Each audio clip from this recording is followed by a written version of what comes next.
Okay, I will try.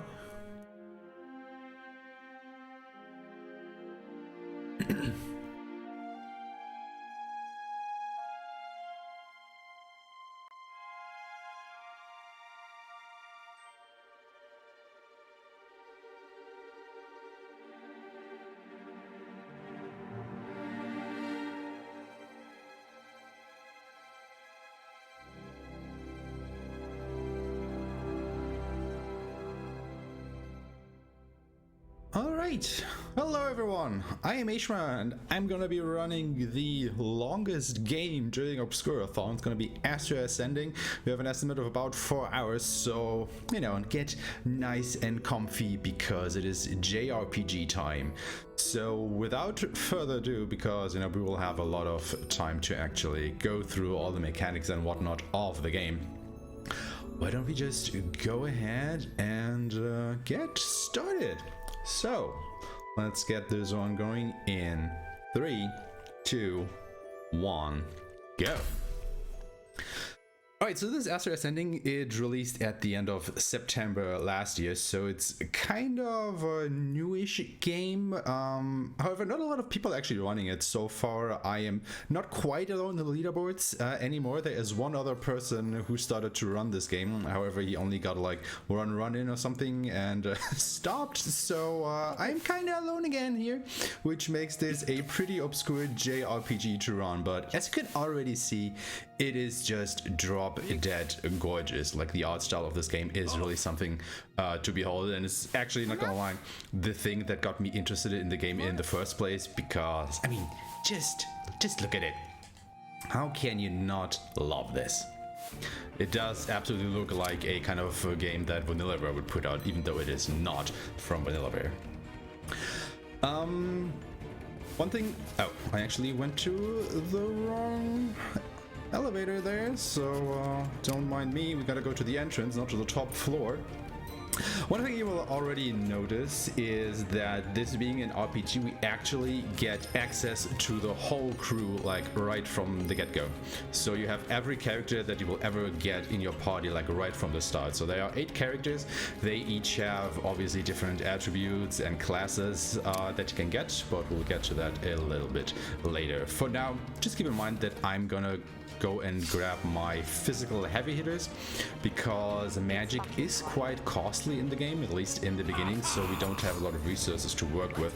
So it is just easier for us to bring out the characters that that can hit for quite a bit of damage, and they're also fast, so they can go before the enemies, because this being an RPG, animations take a while to get through, so the more turns that you can deny your enemies to get, obviously the faster the combat will go, and the faster we will go in the speedrun.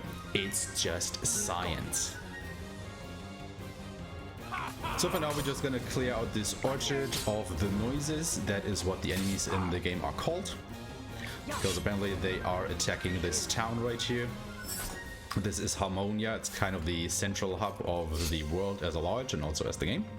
We've got this. And as you can see, these are pretty basic enemies. We can kill them with just one hit of our characters. So not a lot of strategy involved yet. I mean, yeah, we just got started into this 4-hour epic, so a little bit of simplicity can be forgiven at the beginning for sure. There is a little bit more to the combat that I will get into just a little bit later. For now, just, you know, enjoy what you're seeing, I suppose, and we will have to do quite a bit of grinding a bit later on the run, where I will have time to explain the basic mechanics of the game in detail. So now that we've cleared the orchard, we will go to one of the 4 other sections, or rather 5 other sections of the town, because all the different races in the game have their own sections in Harmonia, because once again, it is the main hub of the game. All the races here are living together in harmony. I mean, it is called Harmonia after all. And now we are in the area of the Pacegas. The Pacegas are these little fish dudes. And, okay, Kaden didn't actually kill that one enemy, so let's see if we can remedy that.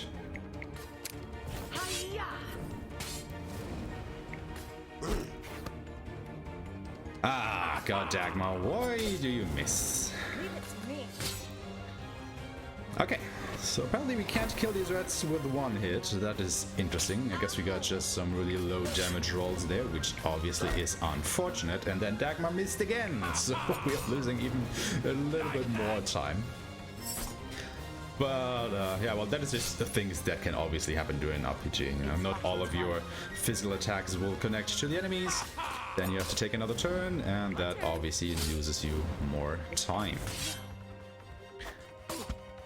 I also want to try and preserve my MP just a little bit, because I will need all I can get in just a moment, because we are about to enter the first dungeon of the run. Now, one nice little tidbit: as long as you are in town, you will automatically regenerate all your HP and MP. So just by standing around, you don't have to use any potions or ethers to regain your strength. While you are in a dungeon, you will still regenerate all your HP outside of battle. However, you will not regenerate your MP. So keep that in mind. Leave it to me. Now, these little critters are actually a bit of a problem, because they are completely immune to physical attacks. You can only hit them with the magic attacks, and since I've already said I kind of want to try and preserve my MP, this puts me in a little bit of a bind here, because I can use the magic attacks that I just did, but I'm not allowed basically to use any more for the remainder of this dungeon, because I will need all the MP I can get for the boss fight. So whenever I see these enemies from now on, I will probably just run away. Also, we cleared a small puzzle there. It's pretty easy to get through. You just have to hit the rightmost and the leftmost switch, and you are good to proceed. Take this. I knew we'd win. Now in this one we will go ahead and get our first ring power. Now these allow us to do various things while we're on the map. This one in particular allows us to shoot a little projectile with which we can hit those switches in order to proceed forward.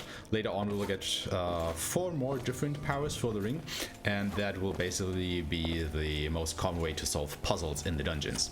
Because yes, this game also has puzzles to solve. It's not only just fight your way to the exit, no. It gets a little bit more involved than that. And here we already go, we face 2 more of these buggers.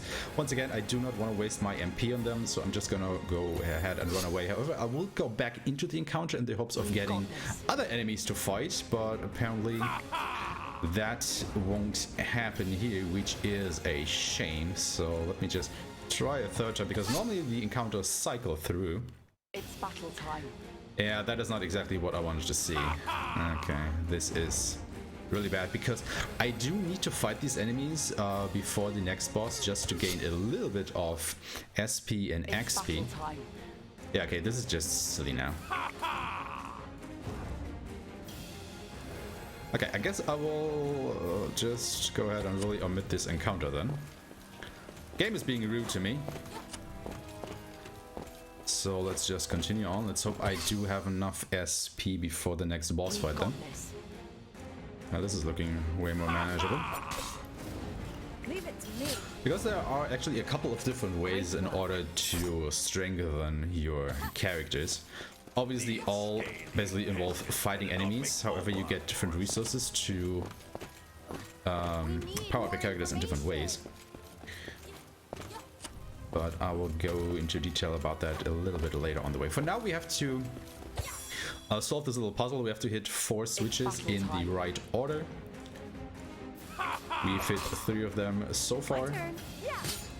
And we are on our way to the 4th one, and after that we will actually come to the first boss of the game. Now that we've killed that enemy, we'll hit the last switch, just like that. That will open up this door over here. But we will actually continue further to the right and pick up a Confuse Guard Ring, which, as the name suggests, makes us immune to the Confuse status ailment, which will be quite important in the next dungeon.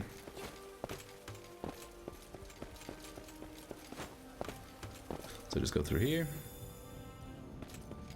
So we have one last fight to get through. We've got this. Okay, we can manage this. At least you should be able to. Ooh, yeah! Yeah. these enemies as low as you can. Critical strike, that's an instant kill, that's very nice. And then we will change up our lineup just a little bit. I will actually look if I have enough to grab this ability. I do, which is very nice. Makes the boss fight just a little bit more manageable. Well, it's manageable every time. It's just a matter of how fast can I get through. And this will be the first boss fight of the game. It's the Octofairy. She is weak against light and lightning attacks. So that is exactly what we're going to use to pester her. Throw in, or try to throw in a poison hit, so she even takes more damage on her turn. It actually stuck, which is a blessing. Thunder. And we'll just try to get through this fight as fast as possible. Let me help.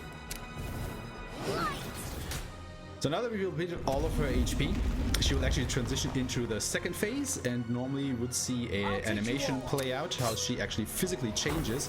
There it goes. However, it's a little bugged at the moment, so it comes a little bit later than it actually should. But yeah, now we are in the second phase of the fight, not much changes. She basically has most of the attacks from the first phase. She just has more HP now to grind through. So let's see if we can do this.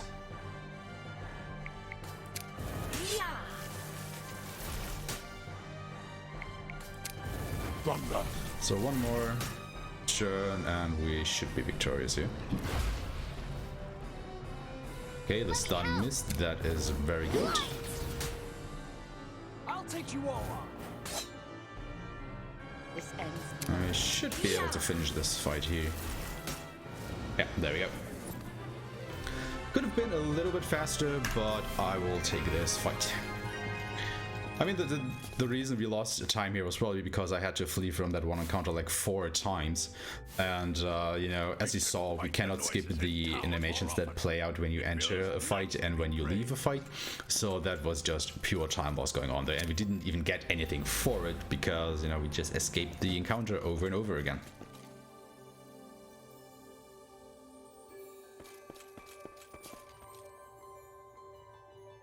Alright, that out of the way, we're just gonna go back to, well, not this floor. Actually, need to go to another floor game. Yeah. And we are gonna go ahead and play our first little round of Jester. You can think of Jester as a minigame that is prevalent in this world. It's kind of like, you know, Triple Triad from FF8 in a way. However, you play it with tokens instead of cards. Basically the same rules apply, you just try to flip all the enemy coins with your coins by placing them in a great way, and I'm absolutely not doing that. It doesn't matter if we win this encounter here or not, there's actually nothing to it. Wow. I did not do a good job there, but like I said, it doesn't really matter, you just have to get through it in order to continue, so the faster you just put down your tokens, the better. If you should win, you actually get an elixir out of that, which you can sell for quite a bit of money, so that would have been nice. However, I don't really need it, so yeah, doesn't matter.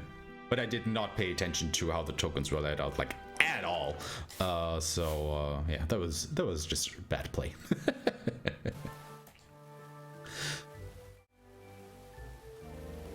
Okay, we were gonna skip a bunch of cutscenes here. We are now in the home of the Pescas, which again are these little fishy dudes. They're having some problems and we will try and help them resolve them. First of all, we're gonna take a little shopping trip here though, so let me see if I can actually buy the right things. I need a Novang, I need a Mesotherium, I need 2 of these Pavis shields and then 3 shell shields. I need 2 silk caps and 2 circlets, so I'll make that 1 circlet. If I can just sell a couple potions, I should be able to buy the other circlet that I need. Okay.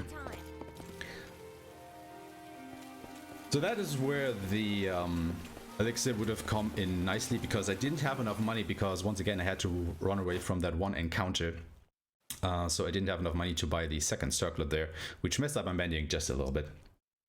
but sometimes it just is what it is. Now the main objective here is to go to the temple in the swamps. It is the Piscus temple. There are 12 temples in this game. They are basically the main dungeons, and they are all named after the 12 zodiac signs.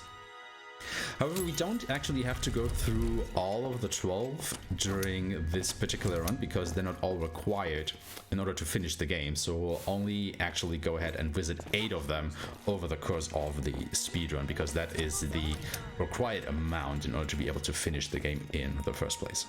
Why don't you just ignore Archegos now? No!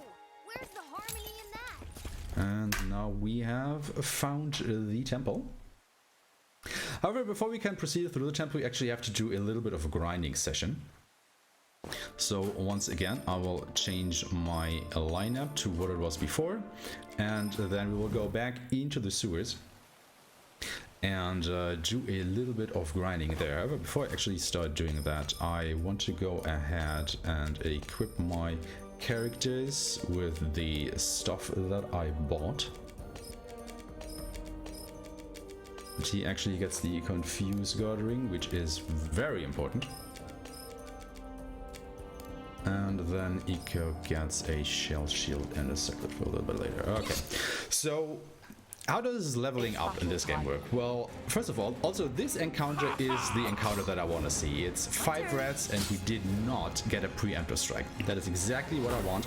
Let's hope I get more of these. Anyway, there are 2 ways to make your character strong in this game. Both involve just fighting enemies as you would, because enemies, you know, obviously they give you money. Well, I guess that is the 3rd way to strengthen your characters, because with money you can buy equipment. However, they give you money. And they obviously give you XP, and once you get a certain amount of XP, you level up, which obviously increases your stats and everything. So far, so good. However, the enemies also give you SP, and most of the time you will get 1 SP per enemy defeated. Bosses give more, and some enemies also give more, but you know, as a guideline, you kill 1 enemy, you get 1 SP out of them.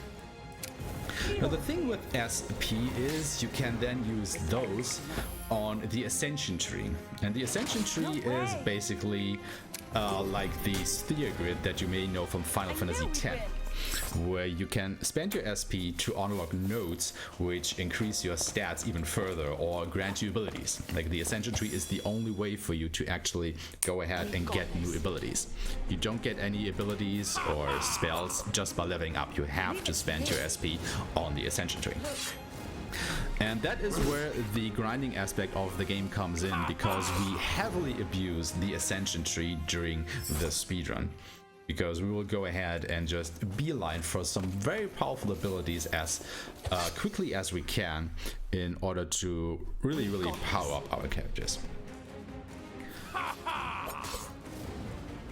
Also, I can already see some love for Arpeggios haha in chat, and yes, everybody, you will hear that a lot because he is a little bit of a mainstay during the run, especially during the grinding sections, because he is the fastest character out of the 8 that we have access to.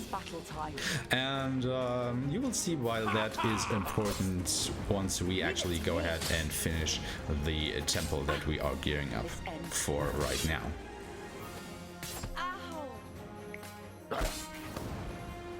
So I have to go through these 4 fights in the sewers about 6 to 8 times, depending on which encounters I get.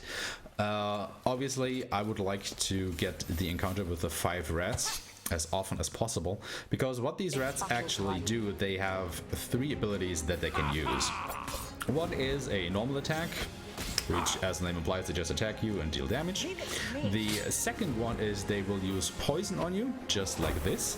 And this is the thing that you actually do not want to see, not because it does a lot of damage, but just because the animation takes so long to get through. And you lose so much time if you have to watch that, so you obviously do not want to see it. And the third one, the most beneficial one for the speedrun, is if they rally, which means that they will call for help and another rat will join the fight. So you can basically just keep the same fight going for extended amounts of time. And since getting into a fight and getting out of a fight always takes a little bit of time because of the animations, staying in one fight is actually beneficial because it cuts down on that time. Now you might think that just, you know, getting into one rat encounter and just staying there indefinitely until we have killed all the rats for the SP that we need might be the most efficient way, but it's actually not, because it is not guaranteed that the rats will use the rally ability and call for help, and it can also fail. So if we assume that all three attacks or abilities of the rat, you know, the attack, the poison, and the rally, have an equal chance of recurring, they will call for help like in 33% of the time. But since it can also fail, probably 50% of the time, you only have like a 16% chance of that actually working out, which isn't exactly great odds in our favor. So I would much rather just quickly go through the fight and go ahead to the next one. It's just really beneficial to fight these five rats over and over. But you can also see how RNG will already heavily play into the speedrun, because this isn't the only grinding session that we're gonna do. We're gonna do 2 more. And depending on, you know, which encounters we get, we just can save or lose a lot of time during these segments. For now, I think it's kind of looking average-ish, maybe a little bit below average actually, so not a great grinding session, but I think I've had worse. Like that?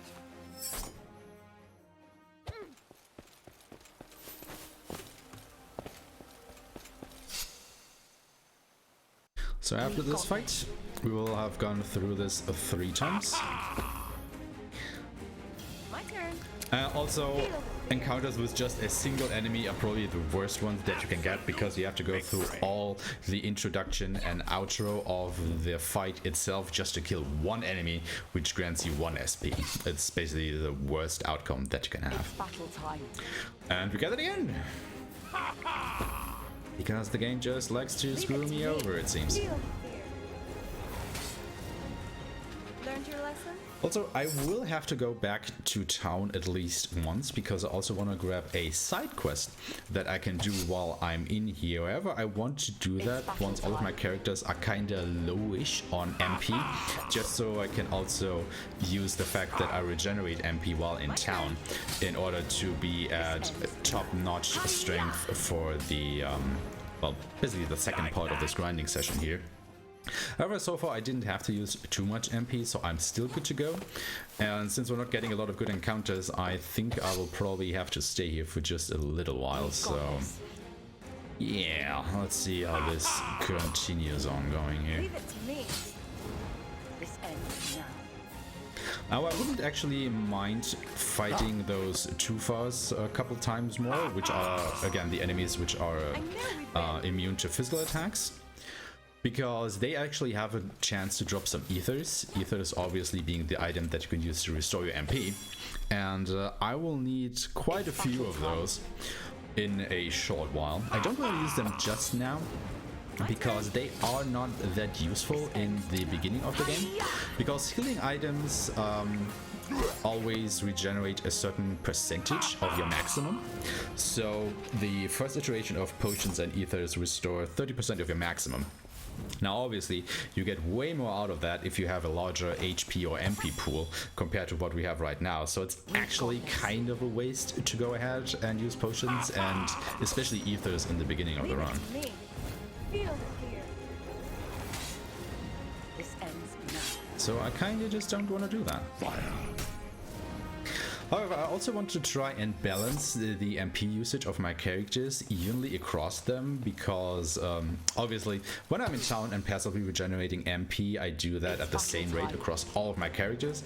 So if I just depleted all the MP on one character, it would me take longer to regenerate all of it back, instead of if I had it spread out evenly across all of my other characters, because they would regenerate at the same rate.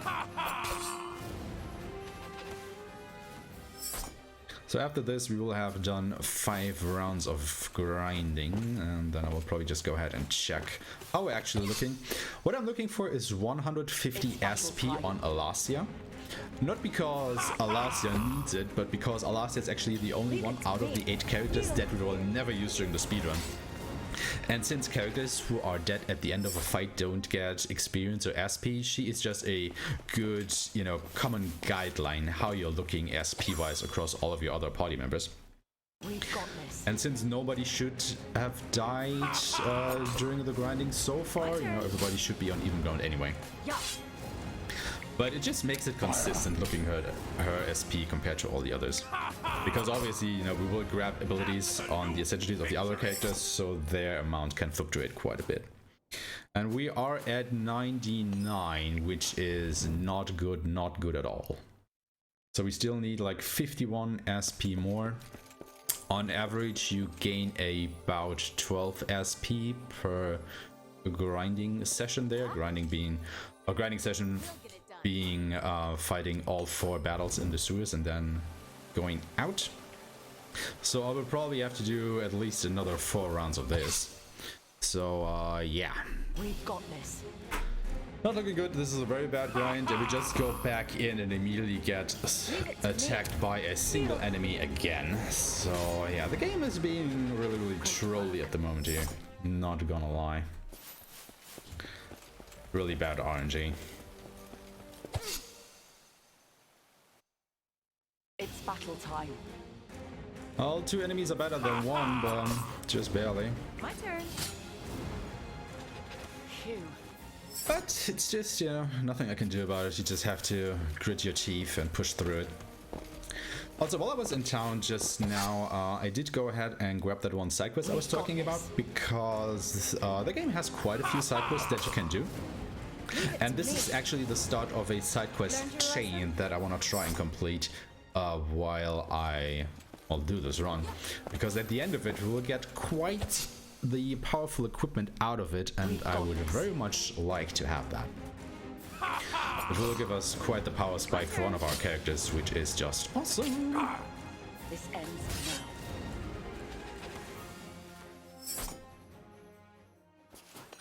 So we have done 6 rounds. I think I will actually have to do 4 more at this point for a total of 10, which is just absolutely abysmal luck. Yeah, especially if you just keep running into single entity encounters. Oh my god. Feel the fear. Game is just absolutely trolling me here.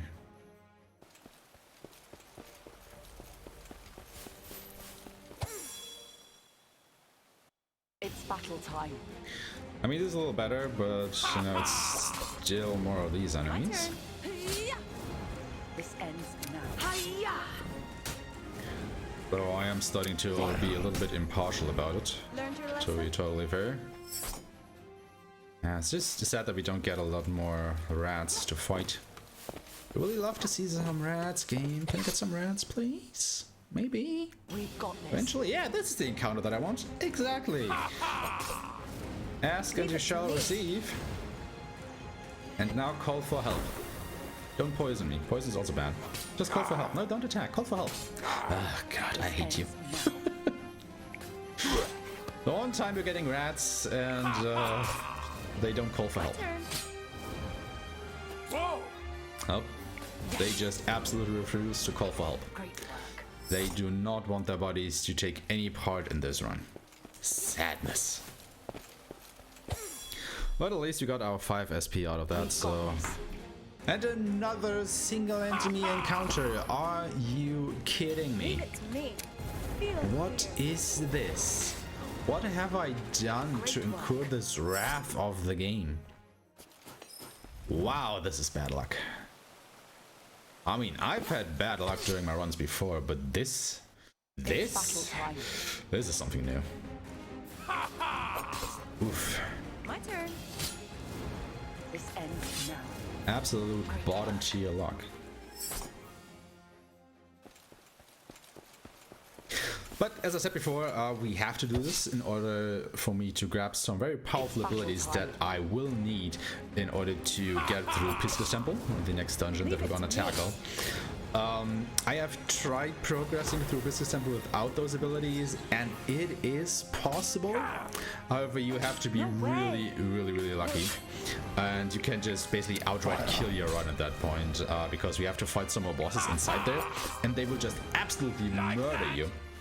if you don't have some abilities that can cure your whole team at once or hit the whole enemy team at once, and that is basically what we're grinding for here in order to get the SP to actually go ahead and grab those abilities. Like I said, it is possible to progress anyhow, but it makes the run so volatile. It's really just not worth it.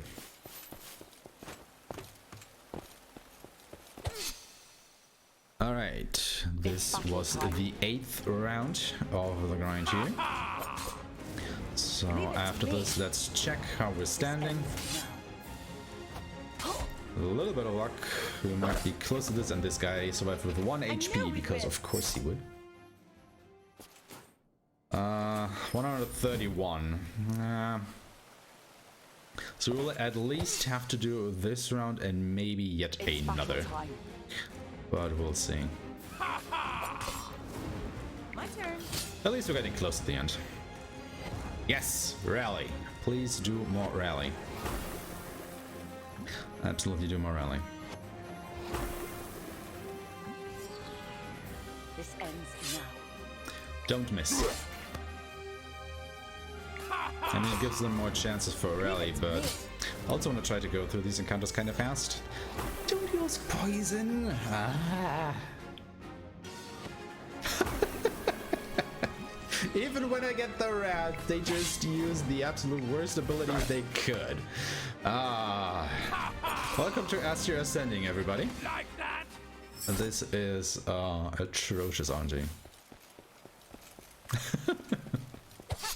Thankfully, after we have done our 3 grinding sessions, this being the first, we don't have to do any more grinding at all. So once we hit the magic, well, I want to say 2-hour mark in the run, we will be done with all of our grinding. And from that point onward, we'll just zoom to the end. So the game will basically just become a boss rush from that point onward. But obviously, we have to reach that part in the run first. Yeah. And looking how the first grinding session is going, oh well. Like that. But let's, you know, not be too hasty here. Things could still improve. We've got this. But yeah, I don't think I got the 19 SP that I would have needed in order to progress. So after this, I'll probably have to do one more run through the sewers, but it could be a partial one.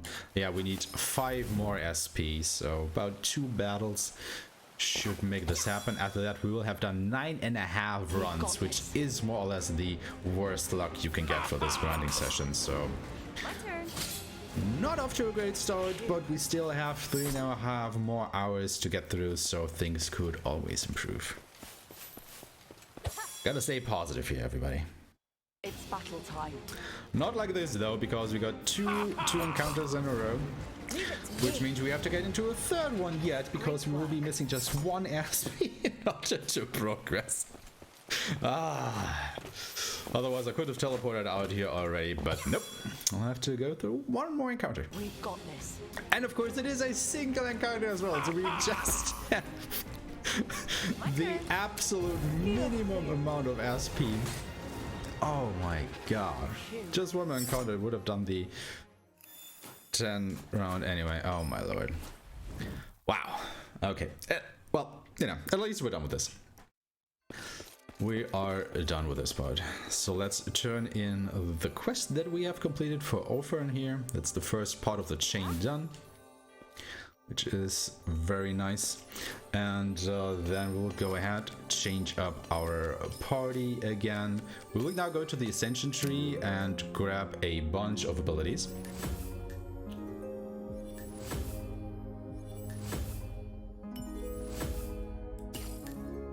As you can see, these Ascension trees are kinda expansive, and they will grow even bigger later on when we get our other classes. Yes, this game does have a class system as well, so hang tight for that.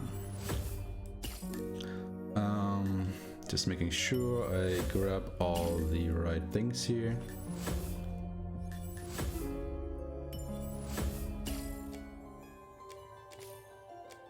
Okay. And that should be it. Everybody is regenerated, so we can finally go back to Pisca's temple and fight our first boss there, which will be Anon.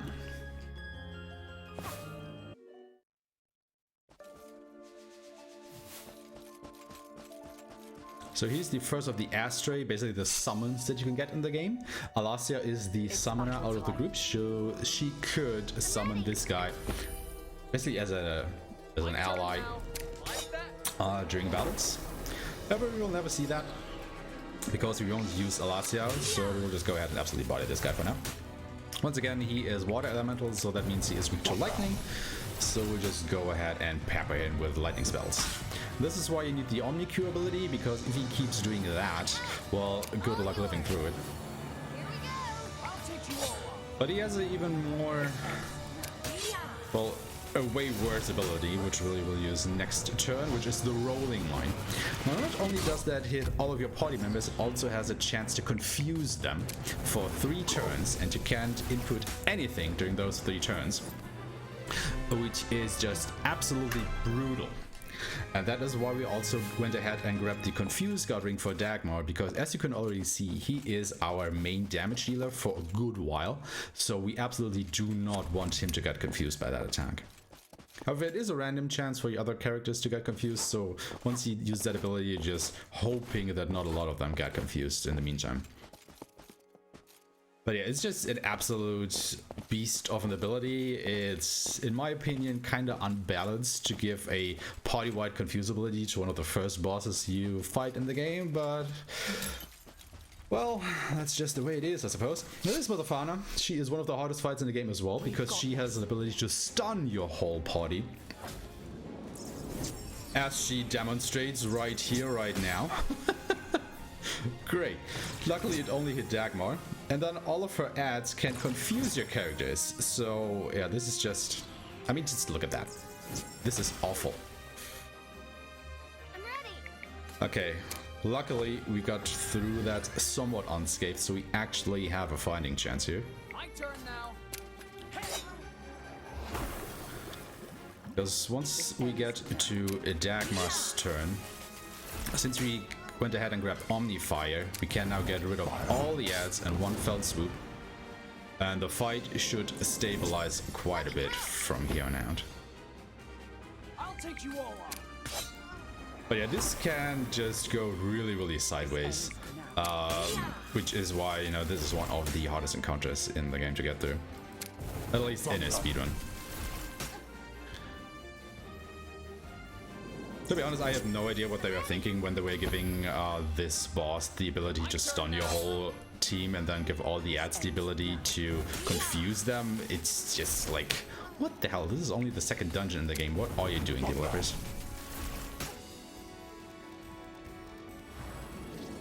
Okay, you can go ahead and heal. I don't care too much, to be honest. I'll take you all on. She still has a little bit of health left. Let's just go ahead and play this safe. On spell. Okay, that's that fight done. That was too bad. Could have been way worse, let me tell you that. And as a reward, we now have the power of water for our rings. So not only can we shoot projectiles now, we can only absorb water out of these tablets and put the water somewhere else. For example, into this tablet, in order to make the water level rise and these platforms appear, so we can actually go ahead and progress. And as I said before, we will grab 3 more powers for the rings, so these puzzles will only get more involved the deeper we get into the game.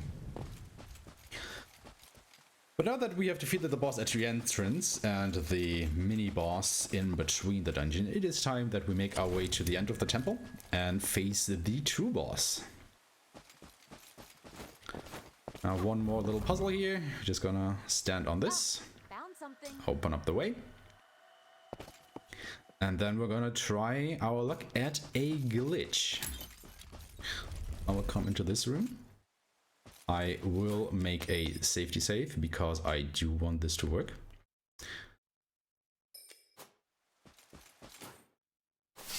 Didn't work this time. We've got this. So this is Anon again. We would fight him one more time here. However, what we can do if it works, and I will intentionally kill off my characters here to try again, because I do not want to do this fight. It is horrible, because Anon will get access to his second phase here, and it will just absolutely murder you. And that's what I'm going to do. Before the fight starts, I will go to the menu, and if I time it correctly, I should be able to skip this fight entirely.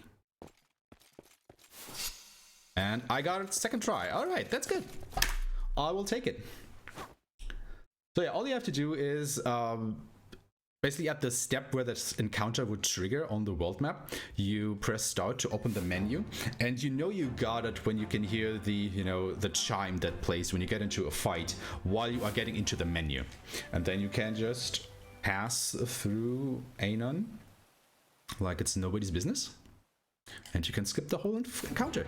Which obviously saves quite a lot of time, because once again, it is one of the worst fights in the game, so you do want to not fight that, if at all possible.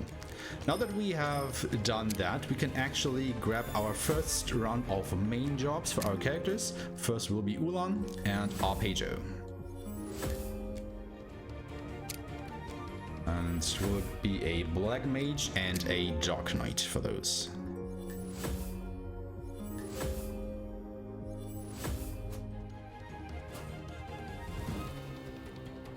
And why we do that, you will see in just a moment, once we go to Arcton Valley. So remember when I said that Arpeggio is your fastest character? Well, he stays that way as a Dark Knight. And what we just did, we grinded enough SP to grab his Omni Forcio spell.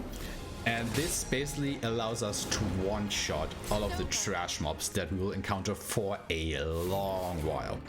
It costs him quite a bit of MP to use, but it is just so worth it to basically one-shot every single random encounter that we get into for the foreseeable future. So this is basically the reason why we did all the grinding that we did just a little while earlier.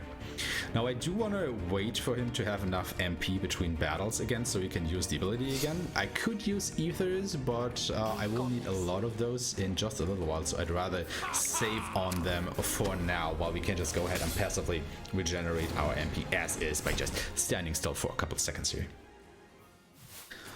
In the meantime, I will go to Crest and see if I have enough to grab Ice Blade. I just barely have enough to do that, which is perfect. Then we will talk to this guy, get into yet another encounter, Battle time. which you can just resolve as we did before. Like that. Once again, wait for MP to recharge. That should be more than enough. And then we'll get into another boss fight already. Where is he? This is Argon. He is fire elemental, which just means he is weak to ice. First of all, we're going to use defense break, which lowers his defense and magic defense. Sadly, that missed, but he still got the debuff, so that is good. He will always use Omni Mute on your characters turn 1. Nothing you can do about that other than pray that not everybody gets muted. And since Ulan is a Black Mage now, her spells just deal tremendous amounts of damage, as you can see here. I probably shouldn't have done that. Yep, I should not have done that. Crap. Kind of screwed over myself a little bit, because I need to throw 2 ethers at Ulan as well.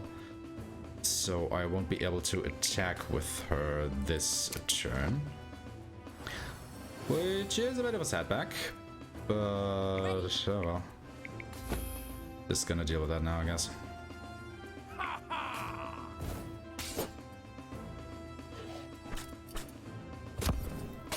fine. This ends now.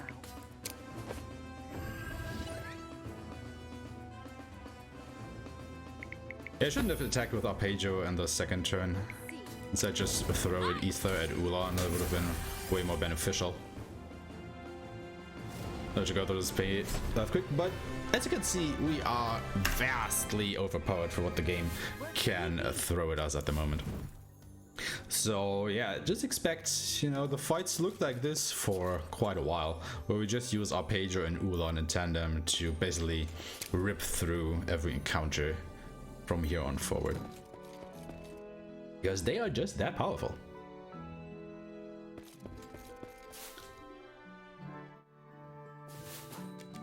And more trouble is afoot. This time we just resolved some trouble in Arcton village and or the Arcton town part of Harmonia, which tells us maybe there is some trouble brewing in the actual home of the Arsons, which are these cat-like people. So we're flying there and checking up on the populace. Wow. The people here Yeah. have such piercing faces. So yeah, these are your cat ladies, everybody. If you are a fan of Nico girls, well, this is the place you want to go to, I suppose. That was a long time. Plus, it's not like the Oh wait, no, I don't need to go to the weapon shop, I need to go to the item shop, which is just over here. Creeps. And we'll go ahead and buy a bunch of ethers, and a couple ethers plus. The thought of those who would not eat the whole And then we'll continue on. Maybe they had something against Dagmar and his family. So this will be, well, more or less, I want to say, the next grinding spot that we're gonna get into. the end of harmony. We will just normally make our way through the blazing fields here, however we will also use it as a little bit of a grinding spot once we get to the next teleporter. But for now, basically the fights will look like this. Our pager will go first, we will use Omniforcius, kill everything, and then we'll go to the menu The thought of those and chuck him in ether.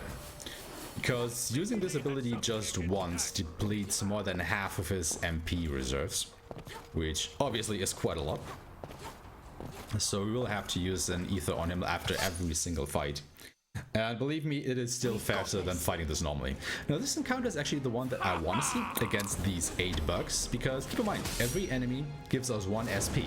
So this fight gives us 8 SP for the low cost of having to go through one single fight, which is basically the best that you can get for a long while, and which is incidentally why we want to try and farm around this section of the map for a long while. On top of that, you also have a chance of encountering a Miglov. You can think of the Miglovs as basically the metal slimes from Dragon Quest, which are enemies that have very high defense, however they also give a lot of experience and SP. However, they are also faster than you, so there's a very high chance that they will just flee immediately. So it's also down a little bit of luck if you actually manage to kill them or not. But yeah, for now, we are just hoping for the encounter with the 8 bugs or with the Miglovs. Now this cutscene tells me that I have completed the next part of the side quest chain for Ophern, so we could go back to town and turn that in. However, we won't do that just yet. We will hold that just a little while. Because it doesn't matter when you turn those in, I just have to do that before I want to tackle the next part of the quest chain.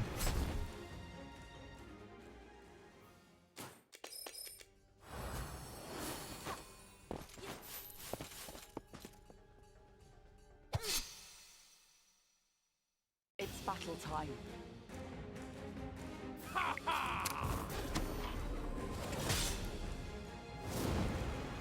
Great work.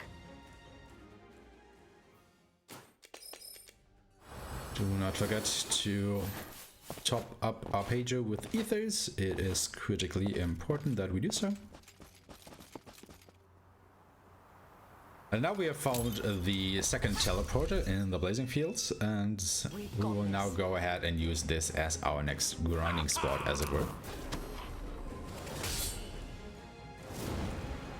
Great work. First of all, we're going to take care of the enemies around here.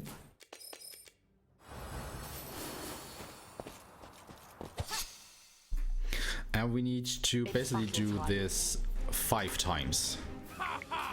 If we're lucky, obviously. always have to factor in your luck.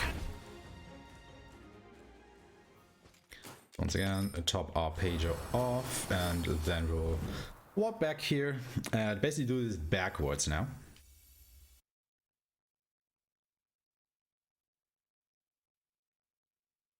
Because as I said before, this is basically the best place in order to go ahead and get some SP. It's battle time.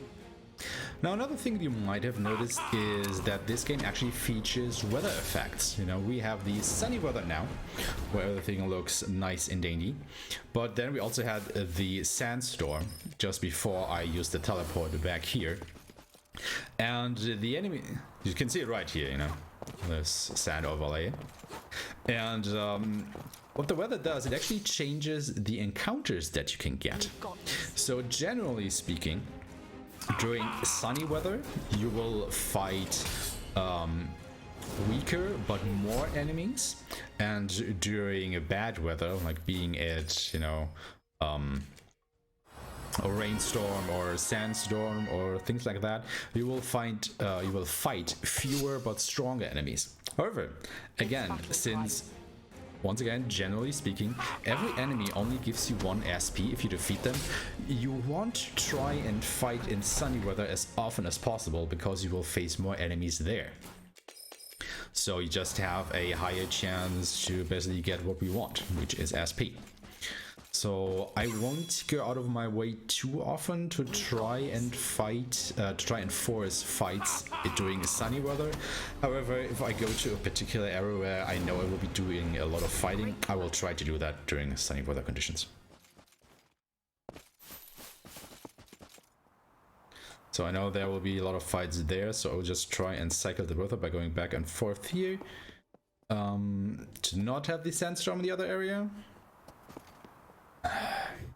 Game, please. Game, please. Wow. That's like a 50-50 chance every time you switch screens, which weather effect you will be getting. Once again, the game just absolutely bodied me here. So I had to go back and forth a bunch of times. It probably lost me more time than it saved me in the long run, but I just wanted to show this off, I suppose. Yeah, just gotta keep telling myself that.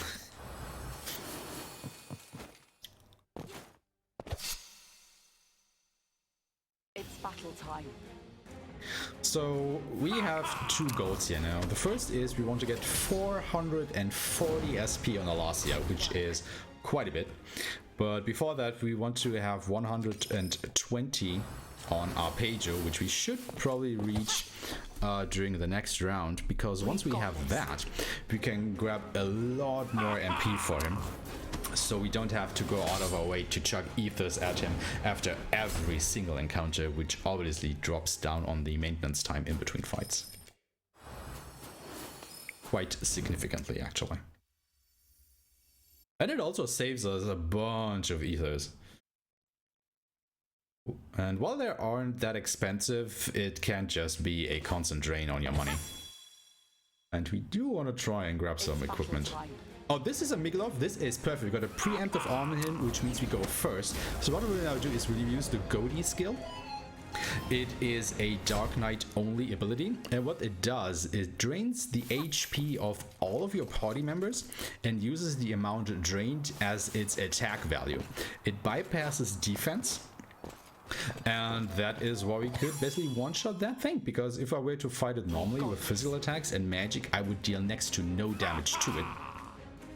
And that would just be sad times. Also, since I was so excited, I forgot to use an ether on Arpeggio between the fight.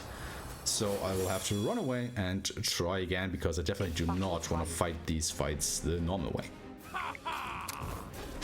But yeah, as you can see, one of those Miglovs actually gave us a 20 SP, which once again is just a lot. I definitely do like that that happened. That cuts down on the grinding time significantly. And just helps the progression to go by a lot smoother. So once we are done with this round of grinding, Arpeggio should have enough SP that we can grab the MP increase. Just to make things go by a little bit smoother. Now, The way I talk about SP makes it sound like that your levels really aren't as important during this game, and it is kinda true. I mean, we still want to take the stat increases, obviously, because, you know, it basically just happens passively while we're doing the grinding anyway. However, if you get a level up, your stats generally improve between a range of 1 to 3. So, for example, you would get like 1 point of strength, or 2, or maybe even 3 points, depending on the level and class. However, if you go ahead and grab a stat node on the Ascension tree, you can get up to 20 points in a single stat at once, which is a massive increase, especially at the beginning.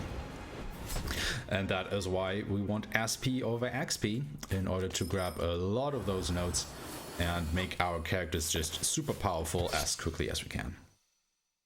It's battle time. So I actually have quite the good luck with these encounters now. We faced a bunch of these bugs. Sadly, as you can see, the Mikolov that we faced before immediately used the flee ability. They tend to do that, and they always go for, or they don't always go first, but they have a high enough agility stat to always go before you at this point in the game. Luckily, we got another preemptive, means another Mikolov, which means another round of very nice SP, which is just great. Now, we definitely have enough for our pager to go ahead and grab 310 MP. So with this, we have basically tripled the amount of MP he has. What this means is, until now, we always had to chuck 1 or 2 ethers after every single fight at Arpeggio in order to keep using Omniforcior. Now that we have so much MP, we only have to use 3 ethers at the end of a single grinding round. It is a massive increase. Great work.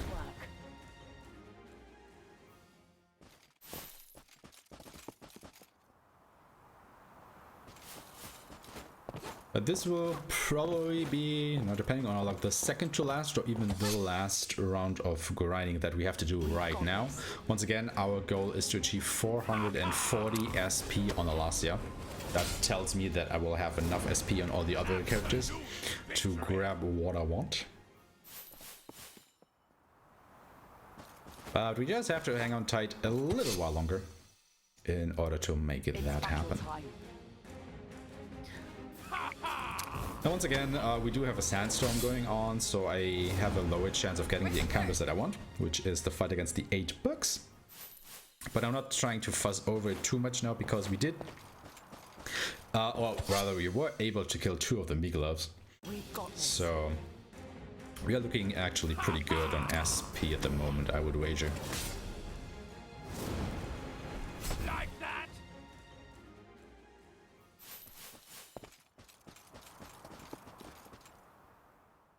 And we even got the sunny weather on this screen, which is just fantastic, because we will fight the most encounters on this one. It's battle time.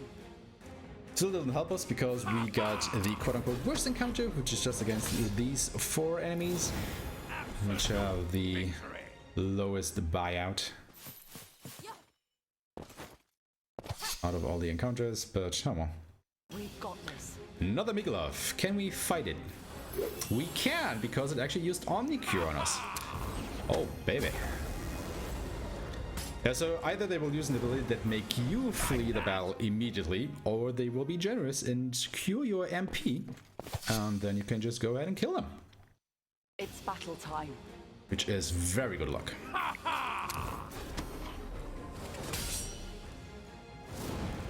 Let me check. How are we looking on SP on Alasia now? With 386.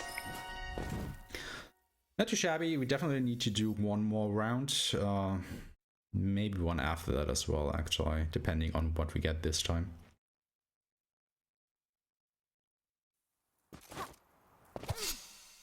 Yeah, we might have to do 2 more rounds, actually. It's battle time.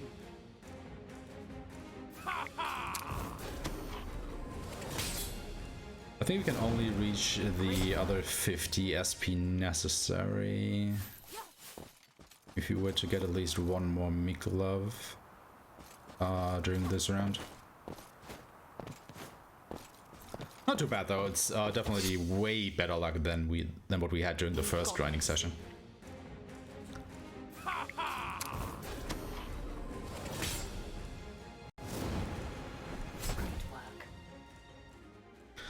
But yeah, just a couple more fights and then we will actually make our way into the second temple that we'll visit. We have already completed the Pisces temple.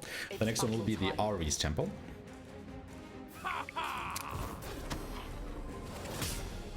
And as you might be able to tell from the fact that we are in a desert, everything around here is fire-based. So ice magic or ice abilities will do a lot of damage to all the enemies here, or most of the enemies. Which is really convenient because one of the first spells that we got with Ulan, if you remember, when we made her a black mage, was the level 3 ice spell. So that will be able to do a lot of work in just a short while here. And once again, we get good weather in this screen, which is phenomenal. We've got this. The game obviously starting to be a bit more generous. But then again, we also get really bad encounters, so not as generous as one might think. It's basically a constant back and forth with the RNG here. Once again, once we hit the 2-hour mark and we are done with all the grinding that we're going to do during the run, things will even out quite a bit. So we just have to hold on for about another hour, and then we'll just activate the zoomies and zoom on right through the end. We've got this.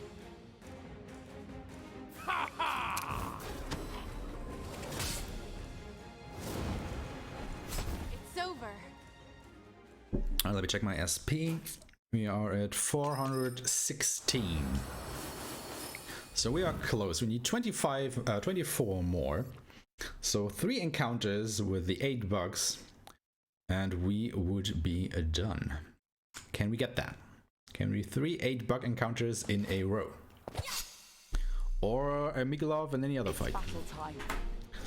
Alright, not the fight that I wanted to see.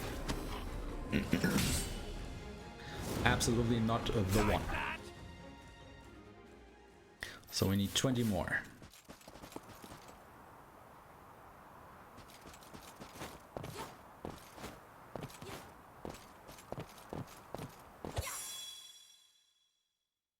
We've got this.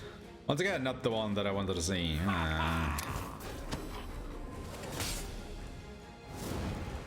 Starting to feel like we'll have to do the whole round anyway.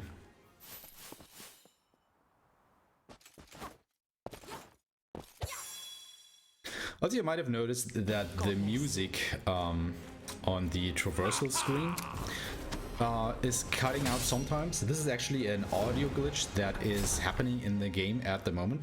The developers are aware of it and are trying to fix it. Because what actually happened on the patch before is randomly the audio would just spike all the way up and it would just totally destroy your eardrums. But for some reason they now decided to go basically the other way, to the other end of the scale, and just quiet down the sound so much that it's barely audible anymore. So after fights, you know, the audio will just randomly quote-unquote cut out and we won't hear the overworld music again. So apologies about that, but there is basically nothing that we can do. Which is really sad because I really like the music in this game. Like that? But it's definitely better than having your eardrums shattered. I do believe this, so. It's battle time. Yeah, I think I will just finish off this round of grinding real quick. It's only one more encounter after this anyway, and that at least means we will definitely have enough SP to grab everything we need. So I don't have to go and check for that. We've got this.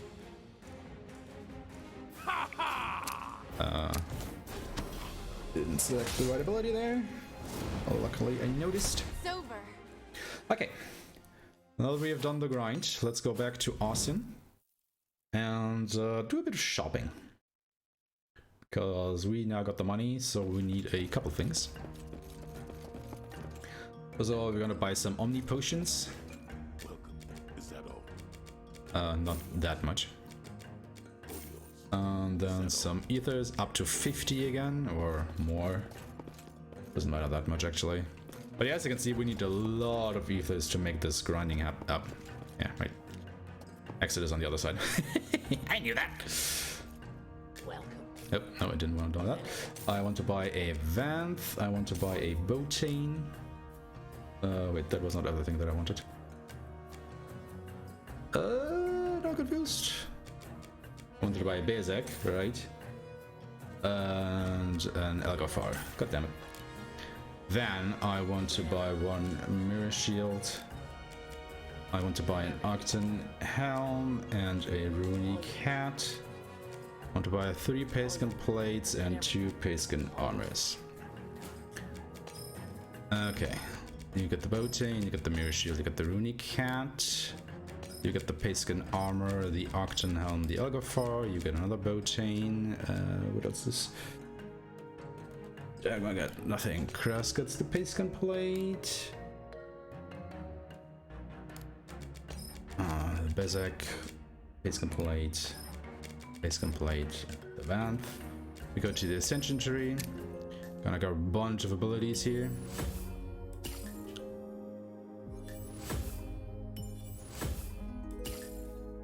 I got 1 for 1. Gonna go to Arpeggio. And he gets more agility. And more strength. Dagmar gets a bunch of other stuff. He gets ice. Arrow. Omni ice. Very important. More magic. Fierceness and more MP. And he should have enough for Omni Arrow as well. He indeed does. You get Raise and more HP and Omni Arrow and a bit more of magic defense. And then we will equip our new passive abilities, which is 1 for 1 and fierceness. And with all of that out of the way, we are now able to continue. Isn't that nice? So second grinding session done. We have one more to go through a little bit later into the run. But for now, let's just continue with the story a little bit. So the next boss fight will be against 4 enemies at once. So it is just nice that we leveled up a little bit and grabbed some new abilities, because a lot of these guys are against ice. And if you remember, Darkmage just got Omni Ice. So let's see how we can do here. First of all, let's start off with Omni Forcior. Nobody died yet. That will change in just a little while.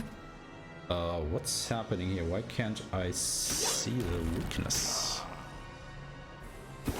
Okay. It's mildly concerning.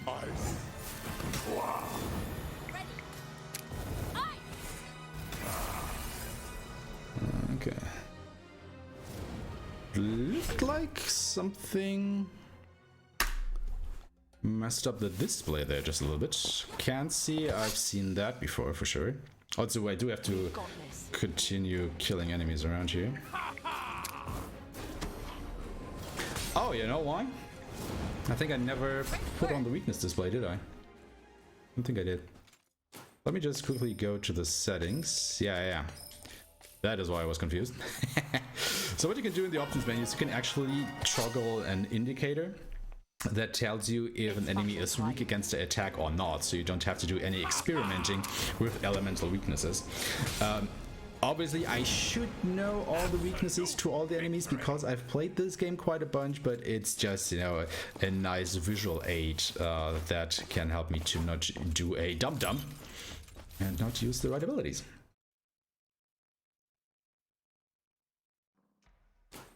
Okay, since another boss is coming up, we do want to do this. Use ethers.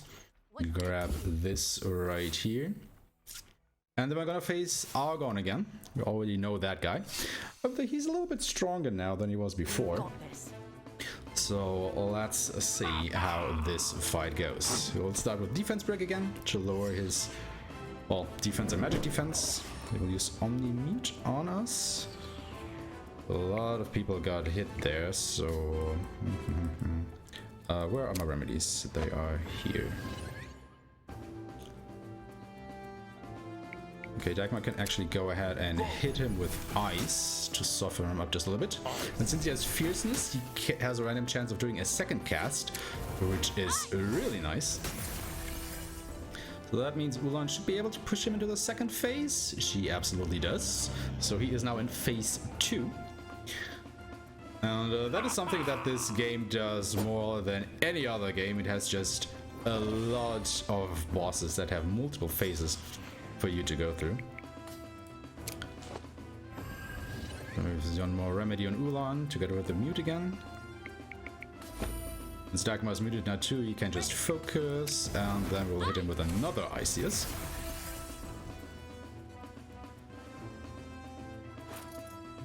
And we are now in phase 3. Now his weaknesses change. He is no longer weak to ice, he is now weak to physical attacks. So what we'll do here is, well, hit him a bunch of his physical attacks, obviously. This ends now. And then on Ulan's turn, because she is the last one to act, we will go ahead and switch to our other physical attackers. So now we have all of our physical attackers out on the field, and we will just absolutely murder this guy. Phase 3 is done. We are now in phase 4 of the fight. Yes, this just keeps on going. And we just keep on attacking as well. I'll take you all on. Yeah. Try to poison him again, you know, just because. Try and get in just a little bit more damage there. Ah, our page is still muted, so that should not quite kill. But there we go. That is Argon. Learned your lesson? And with that, we are now free to explore Ari's temple.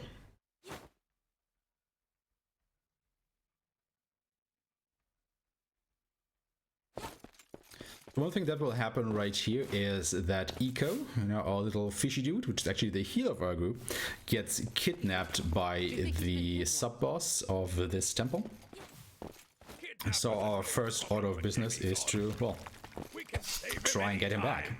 So why don't we just go without him for It's a bit? battle time. But yeah, sadly, once again, the music cut out here, so you won't be able to hear the theme song of Ares Temple. Shall be sorry about that, but it's just nothing I can do at the moment. It's a prevalent bug. Like I said, the developers are aware of it and they're trying to fix it. So hopefully a patch will release soon. That gives us the audio back, because it's kind of We've quiet. got this. You're just running around, trying to figure your way out. Like that? But even though we are not in a grinding session right now, I still need more SP. So I will just go ahead and absolutely murder each and every enemy or encounter that we come across here. Just so I can cut down on the actual grinding time that we have to do a little bit later. That was not the right attack. Great work. So like I said, our objective now is to find the sub-boss of the temple to get Eco back. And we have to play a little game of hide and seek with that one. Because he will go to different parts of the temple and hide in these things here. We've got this. However, once again, he is weak to ice. Ends now. And I guess we know how to deal with enemies that are weak to ice by now. We just focus and then absolutely murder them with Ulan.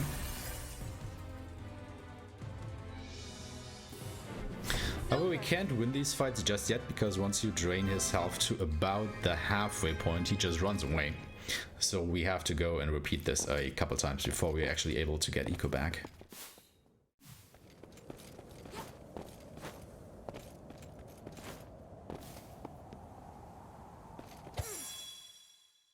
So we're just gonna do a couple other fights in between.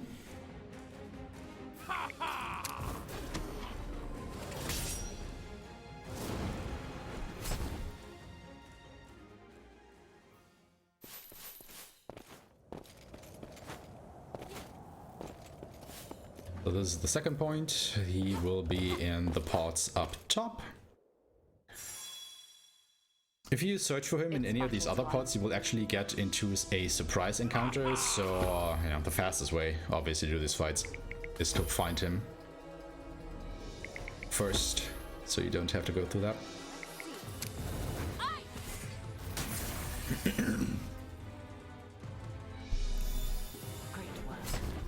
That was the second time that we fought him. I only need one more in order to get Eco back. However, here we will get the power of fire for our ring. So now we have the ability to burn down these blockades in order to continue on. We've got this. This is actually a bit of a bad encounter because of this, I think they're called sentinels.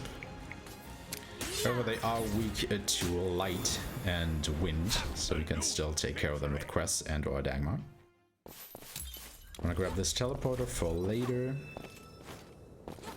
in the run. And then continue forward. Now, the good thing about those sentinels is they're actually one of the few enemies that give you 2 SP if you kill them. So we effectively got 3 SP out of that fight against the 2 enemies and not only 2 SP. So there's a little solace in knowing that.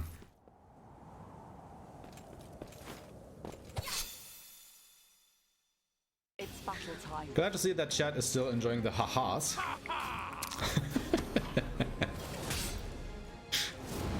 This ends now. Don't get too accustomed to it though, because after the 2-hour mark we will be hearing a lot less of that. So, you know, you have about 1 hour more of the funnies before we'll cut down on that a bit. Got this.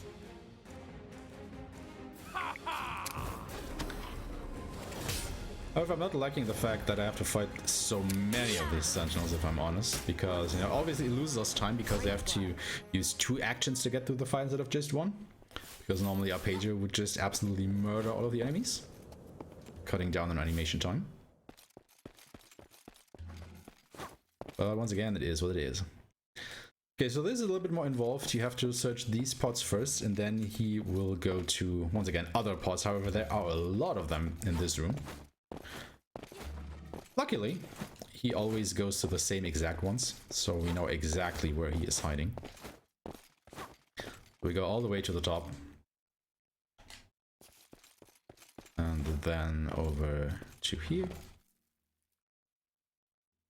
And once more to the left. And we'll replenish our MP. And go into the actual fight against the McThief, which is basically the same as it was before. It's Not a battle lot time. changes there, other than we have actually to deplete all of his HP this time.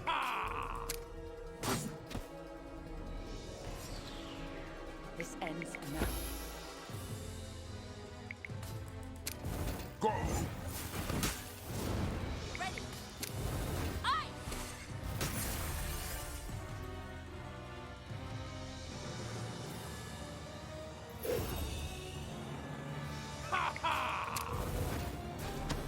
But as you can see, this is also a pretty quick and easy fight. Absolute victory! And now we have Eco back. So we'll immediately go ahead, put him in our group, and go to the Ascension tree, where we grab a bunch more of abilities.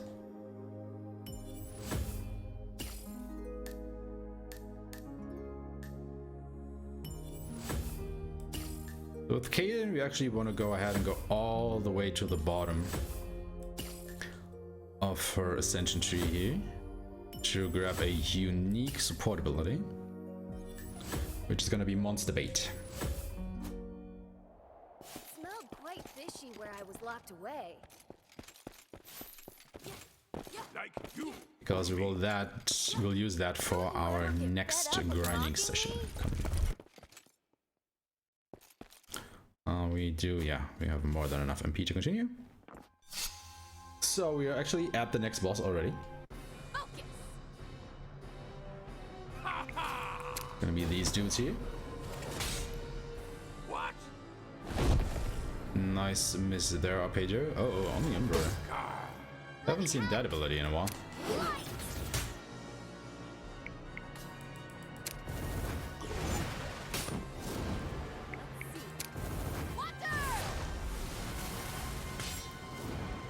a bit unlucky that animation took quite a while to finish.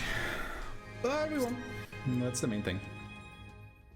Yeah, I don't think I've seen the Behemoth use this Omni Umbra spell in quite a while. So that was interesting.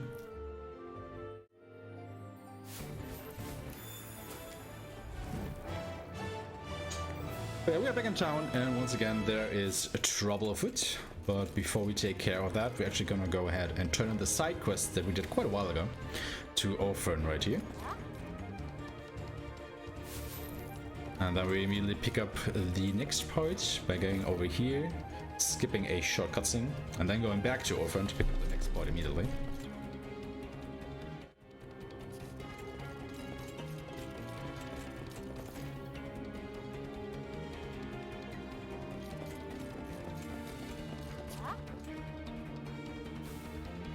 And now that we have the next part, we will continue on with the quest.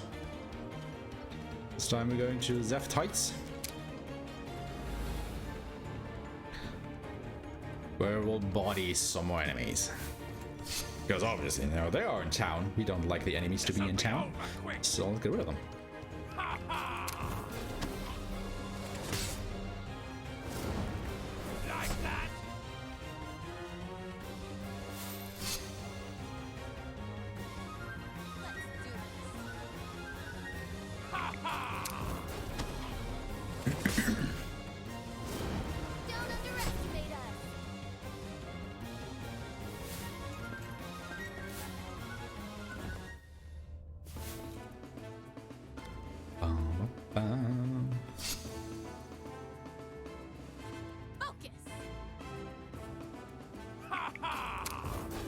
Thank you for the good luck, Triple. Much appreciated. Absolute victory. And once we have rid ourselves of these enemies, it's time for another boss fight. You might have seen me pick up the water spell with Ulan, and guess what? The next boss is weak to water attacks.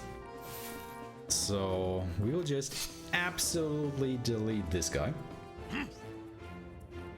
Hopefully. Once again, we will break his defenses, focus a bit. Stunned is totally okay. Then we'll use water on him to gain more FP, and then we'll just absolutely delete him with Ulan.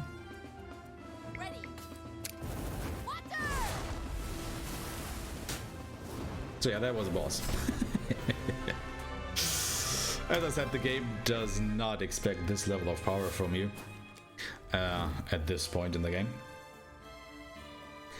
So it's just really nice to just absolutely murder everything that comes in your way.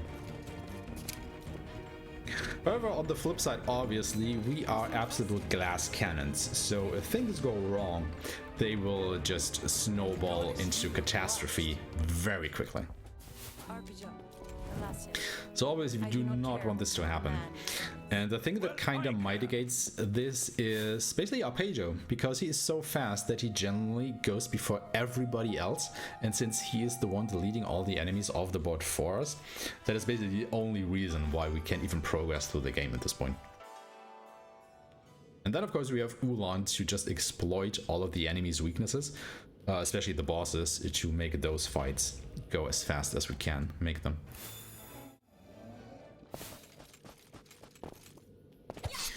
Alright, now we are in the Grand Canyon. This is the home of the Zefts, these lizard-like people that Cress is part of. And once again, they're having some troubles. So we are gonna check out what the deal is around here. Wonder what's inside.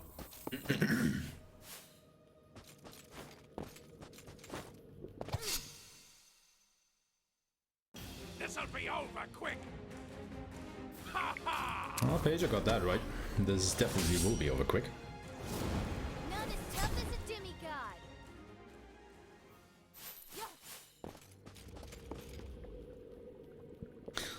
They're just fighting some more enemies on the way to Ranta, the city of the Zefts. Let's fight. Once again, We still need experience, we especially need SP and also a little bit of money to be able to afford better equipment in the next town. However, there will come a point in the run where I will just stop fighting random battles altogether. For one reason, we won't need any more SP at that point, and for another reason, we won't be able to one-shot the enemies anymore. And at that point, they will be hugely dangerous to us. So we absolutely do not want to try and fight them, because there'd just be no point. They would just absolutely kill us. Yo, Ellie! Thank you for the good luck. Nice seeing you here. Have a good rest. Thanks for stopping by. Now, we've nearly made our way over to Ranta as well.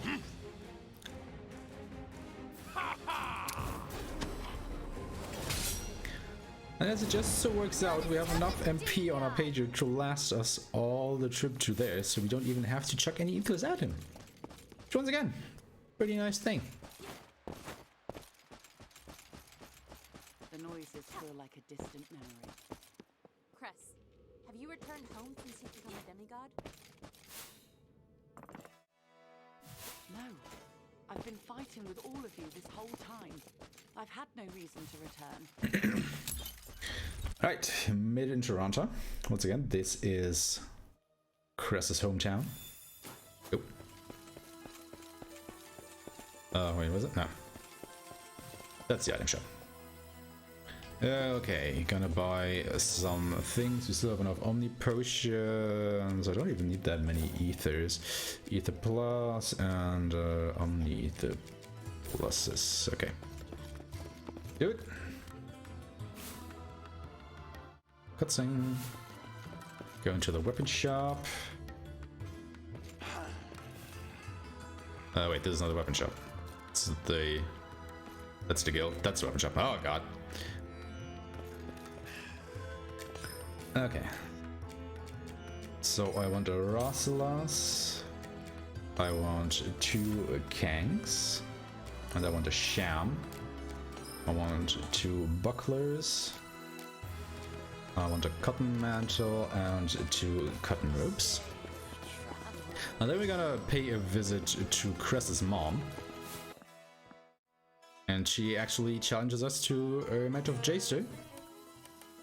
So we are gonna absolutely trounce her. Once again, the outcome of this match doesn't matter. You just wanna try and go through it as fast as you can. Because we also have way better tokens than her at this point because we killed all these Megalovs. So you can basically just put down your coins wherever you want. She won't be able to flip them anyway. And that's it. That of that done, we're immediately gonna leave Ranta again and make our way over to Virgo Temple, which will be the next temple that we're gonna tackle.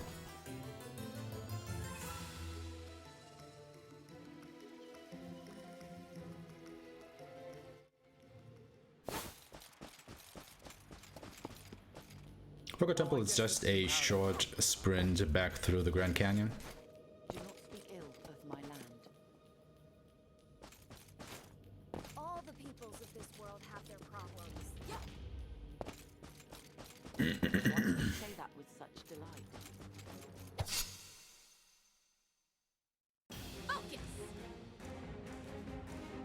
Well, this encounter is actually not that great, because he will actually survive this. But luckily he is weak to light magic. Okay, still was managed to defeat this guy. And because these behemoth-like enemies, they can take quite the beating. Luckily we get 3 SP out of him. So it's the same as defeating 3 small enemies, which is pretty great. So that encounter wasn't at least wasted. But yeah, they can be scary enemies to fight, especially during the speedrun. Because you also don't run into them regularly to have a sound strategy ready, so to speak. I'm not one to complain, but the temple is farther than I thought. It just means there's more fun to be had along the way. And with that, we have found Virgo Temple. Now that we are in Virgo Temple, we're immediately gonna go back out again and back into the Blazing Sands. Because guess what? The third and largest grinding session of the game is upon us. This will take, well, first of all, we're gonna go back just a short distance here and finish off the next part of Ophron's quest by picking up this red glowing object. And finishing this fight.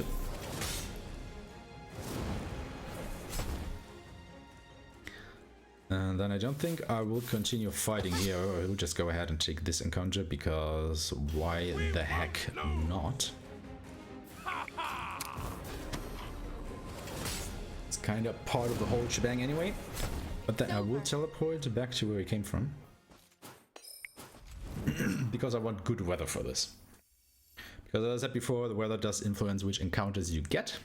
And I want sunny weather to get the best encounters for the grind. And we have sunny weather, so we will now go ahead to Caden and equip the Monster Bait support ability. This makes it so by just pressing up on the D-pad, I can immediately get into an encounter. And immediately get surprise attacked by 8 bucks, which is the worst outcome you can have, because just look at how long it takes for me to get a turn now, because all of these 8 bucks get to go before me. And they're all bullying up on Arpeggio, which is even worse.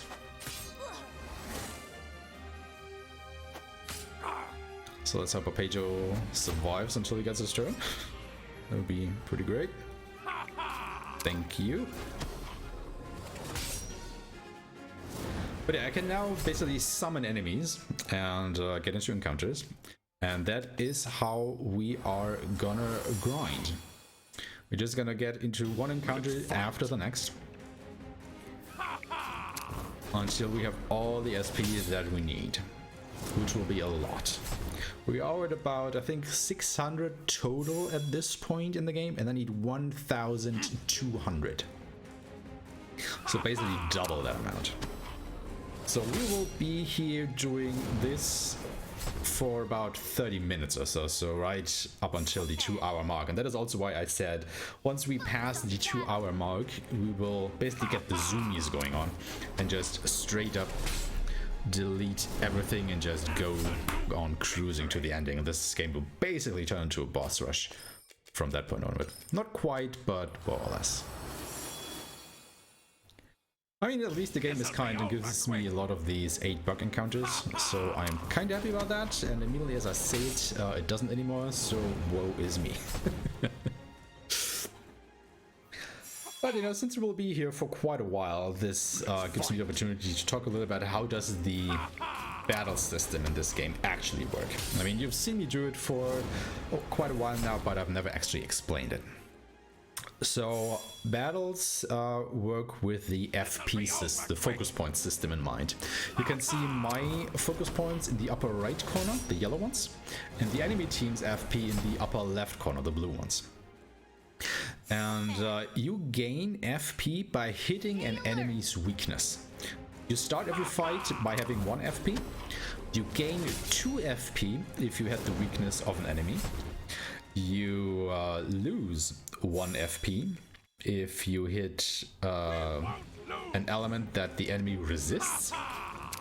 You lose, I think, 2 FP if you hit an enemy that the enemy nullifies. And I think you lose 5 FP if you hit an element that the enemy absorbs. If you use an FP on an ability, you basically increase its effectiveness by 50%. So I can use up to 4 FP per attack, and that means I will hit for 300% of its damage. Because, you know, it hits 100% initially, and then with 4 FP being 50% each, I add 200% to that, so I hit for triple the amount. And that is basically what the speedrun is routed around, having all the weaknesses of the bosses at hand, so we can just deal tremendous amounts of damage to them. Another factor is if you use FP on a buff or a debuff, it doesn't strengthen the effect, but it prolongs it. Also, I forgot to fill up on Arpeggio's MP because I was so engrossed in explaining what is going on that I have now to flee from an 8-bug encounter. Sadness. Oh well, it happens.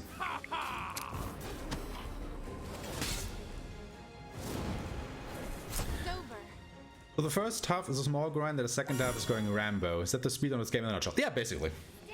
It's like 2 hours of pacing yourself and grinding at opportune spots, and then the second half you just try and blow through everything. I mean, there are still a couple of random encounters that I will fight because I'm still not quite at the amount of SP that I need to grab all the best abilities that I need. However, I don't want to grind for them anymore, and I will just pick up the needed SP along the way because, you know, those encounters are along the way, and I can just take those instead of staying here and grinding out more bugs. But yeah, it's basically a speedrun of 2 halves. FP stands for 50%.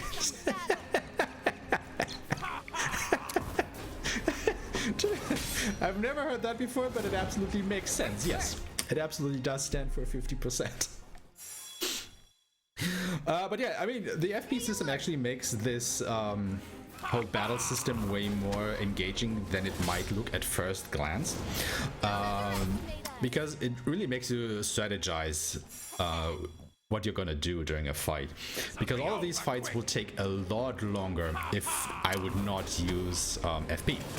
You will see that later during a boss that actually has no weaknesses, so I cannot build up any FP anyway, and I can only pester him with well, normal powered attacks, so to speak, and it can take forever to get through that fight. So FP just really speed up things by quite a margin. Got something tasty for you. Focus on the battle. Also, just to keep count, I will need to do round about 12 rounds of grinding to be able to get to the 1200 SP needed.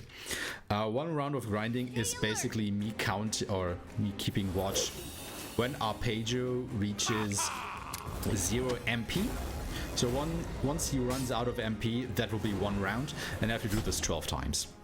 Roundabout, depending on luck. And also how many of these Miguelovs I encounter along the way. And how many of these 8 bugs encounters I actually get. So we have done 3 rounds so far. I will have to do about 9 more.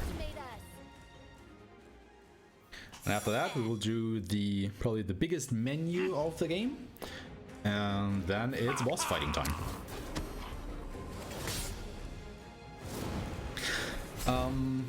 Actually, the way you can see how many FP I'm using for an ability, if you pay close attention to the bar at the lower part of the screen, you can see these 4 black dots, and if they are filled out, that means I'm using FP. So for every FP I use, you will see one of these black dots light up, telling me how many FP I'm using for that particular ability.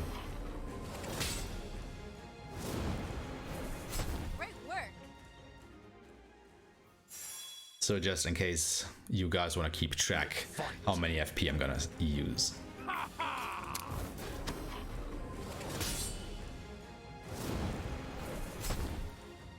Yeah, the grind so far is not looking too bad. I would love to see more Miguelovs, obviously. But we are getting a lot of these 8 bug encounters, which is phenomenal. More of that, please, game.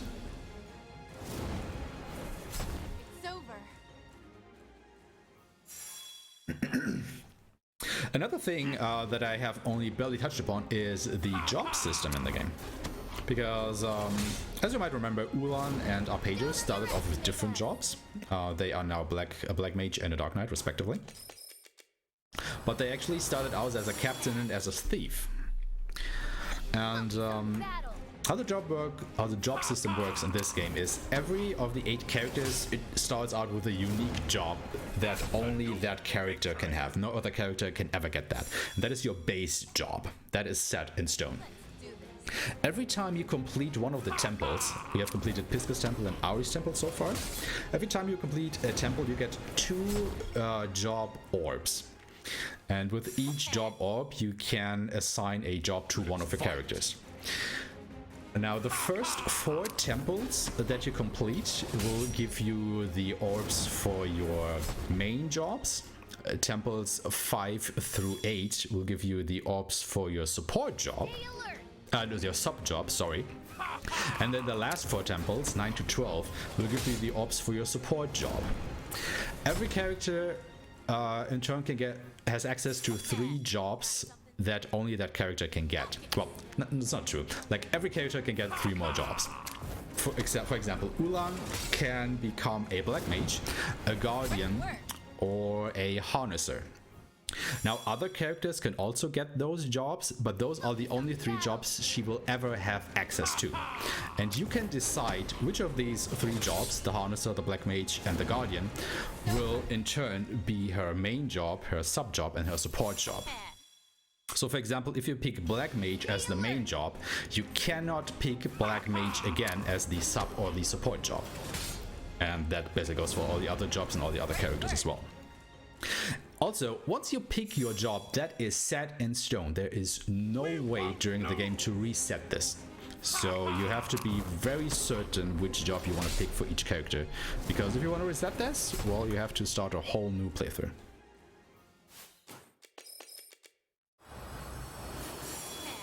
So it is critically important that I actually go ahead and pick the right jobs during the speedrun, because if I don't, I am basically screwed.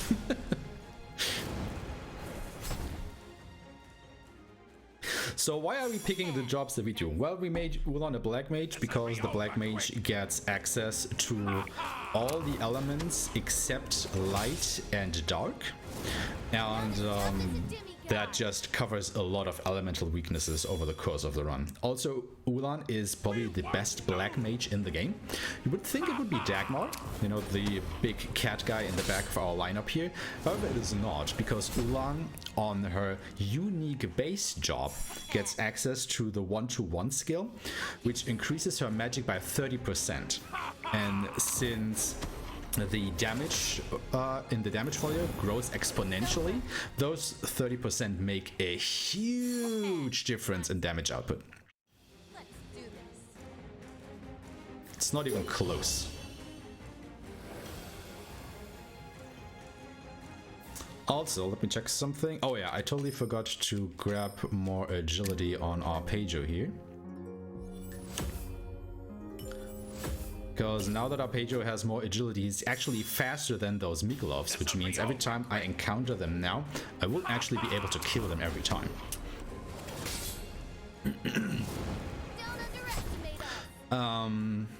So yeah, we made Ulan a black mage because she is just the best at the job. She deals tremendous amount of damage. She will delete bosses, no questions asked, and that is just great. Then we made Arpeggio a dark knight because, I mean, I don't even think I have to explain anymore why we made Arpeggio a dark knight. Just look at how this grinding session works, and I think you can pretty easily figure out why we make Arpeggio a dark knight, right? Yeah, I think this should speak for itself.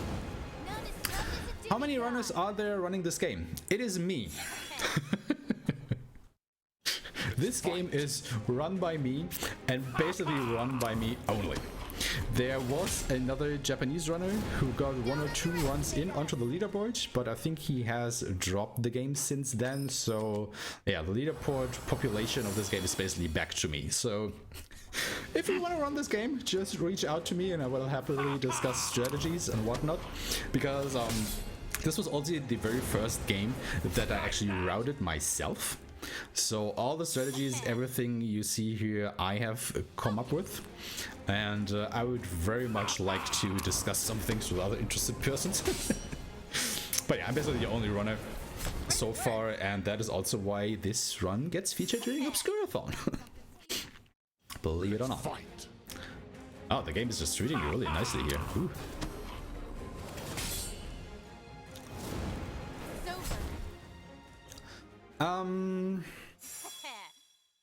Also, yes, we will make Dagmar a Chronomancer in a short while, because as a Chronomancer, he actually gains the ability to replay the ability that another character used in the fight.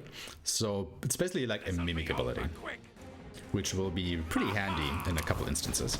And then we will make Eco a white mage just to compound upon his healing abilities, because we kinda need a healer at some point in the run.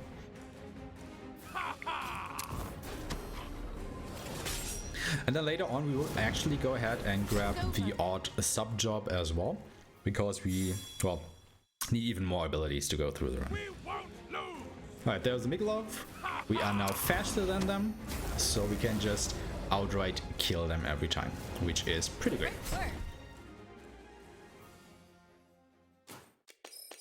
No more running away from me, you little bastards. This'll be over quick.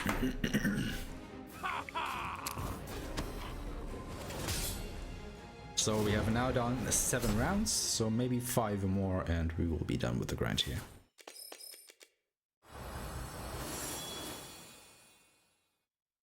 Let's do this. Hopefully 5 more, then we'll be done. Maybe more, we'll see. Not as tough as a demigod. So another thing to keep in mind with the jobs, when you pick your main job, that actually changes how your character looks, and that only applies to the main job.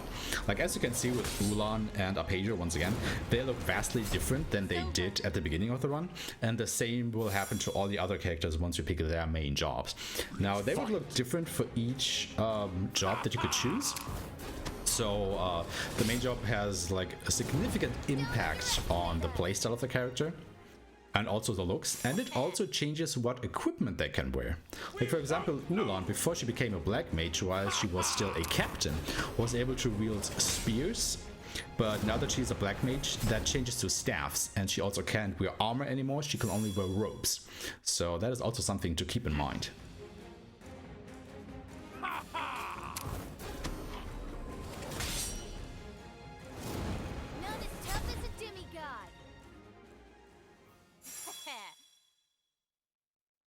Let's fight.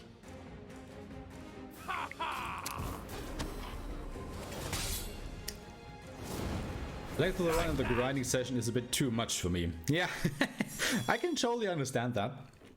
I mean, a 4-hour run with quite the extensive grinding sessions can definitely not be for everybody. Which is also why I would really like to, you know, talk about this with other people. Maybe they can come up with other strategies for this part of the run. I just haven't been able to, and you know, the more minds congregate on the matter, the easier it probably is to come up with other strategies to still make the run work, but not having to stand in place for half an hour and grind your soul out, so to speak. Let's fight. But it's a very fun game nonetheless, for sure. Like, casually, this game is just a blast to go through. It's over. Just keep in mind that it has still the odd bug going on, and the developers are aware of them and are actively trying to fix them. But it's just something to probably keep in mind when you're playing this casually. Great work. You know, like the audio bug going on, because we still have no audio on the world map here at the moment. Also, let me just grab this autosave right here if we can, please. Hey, give me an autosave. Okay. Let's fight. Just in case something unforeseen happens and I would die. Be really bad. Don't underestimate us. Focus. But yeah, we are getting into the later part of the grind here. So we have done 8 runs now. So we are on the last third. Just hold on a little bit longer, guys. We are getting through this. Also, coming back to the jobs, you also have to make some concessions when you're selecting your job. Not only, I mean, like I said, you have your main job, your sub job, and your support job. Now, let's say I pick the Black Mage again. If I pick the Black Mage as my main job, I get access to its whole Ascension tree. You know, I can grab the stat increases, I can pick the abilities or the spells that job grants, and the passive abilities. If I would pick the Black Mage as my sub-job, I would only gain access to the abilities of that job. So I won't get the stat increases and I won't get the passive abilities. And if I would pick the Black Mage as a support job, you will only get access to its passive abilities and not its active abilities, and also not the stat increases. So that is another thing to keep in mind when selecting your jobs. Got something tasty. Let's fight. So deciding which job to get for which slot, so to speak, is a very critical decision that you have to make. Let's do this.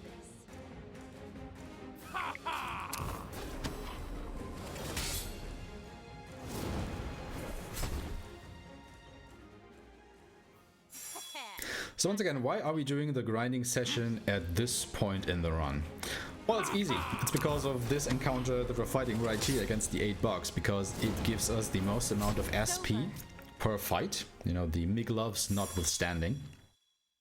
And Focus on the battle. there is basically only one other point in the game during the main quest where we could get a better deal, so to say. However, we aren't strong enough to make use of that yet. And this is basically the second best place to grind for SP. So we're just gonna do all the grinding here as quickly as we can, as early as we can, just so we can blow through the rest of the game, well, fast. You know, that's just math. Not as tough as a demigod. Initially, I was doing these grinding sessions a little bit later, but I just saw no point to it anymore, because it was just a slog getting through the next couple of dungeons without doing this grind. It was possible, but it was way more dangerous to do so, so, you know, why wait out on the grind if you can just be, like, quite overpowered for what's coming up? It makes the next couple of dungeons so much easier.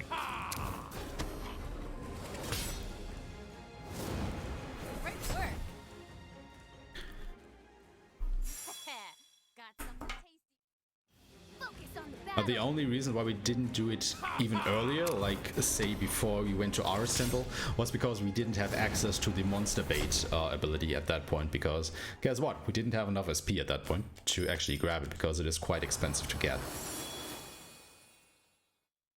This'll be over quick. Expensive as in you need a lot of SP in the first place to get it. Don't underestimate us. So it's basically, you know, based on concessions that we have to do. But yeah, I didn't check my SP, but I think it looks kinda okay. We didn't get a lot of Miglovs so far. I think we only killed like 2 during this particular grinding session. However, we did get a lot of these 8 bug encounters. So hopefully everything looks okay-ish.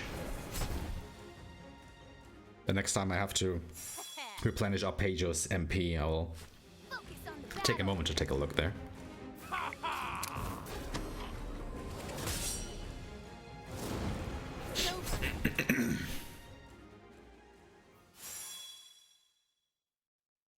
This'll be over quick.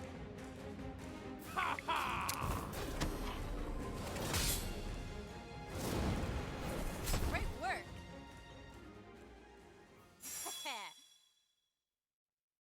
We won't lose.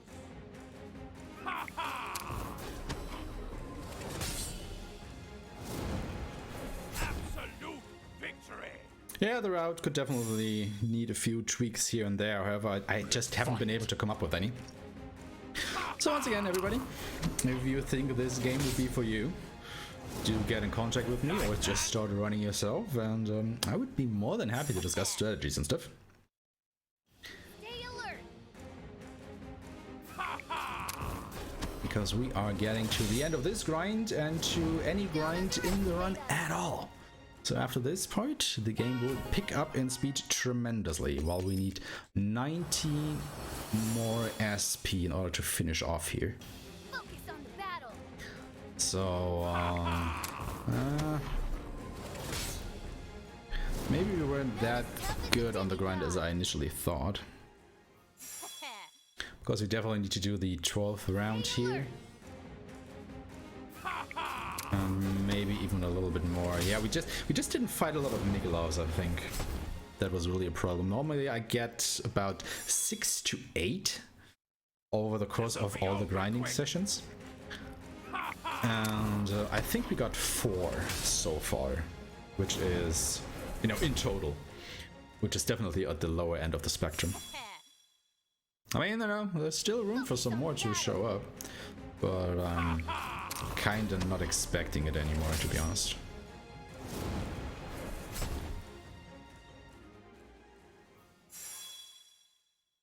But let's see while we do the last couple of fights here. Well, it's definitely looking like I need a 13th round of grinding. Don't underestimate us. Focus.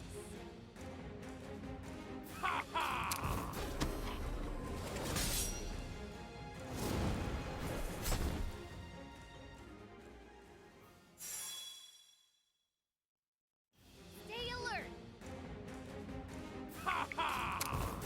Yeah, I'm not getting enough of these 8-bug encounters at the moment. Like that? Shame. This'll be over quick. Ha ha!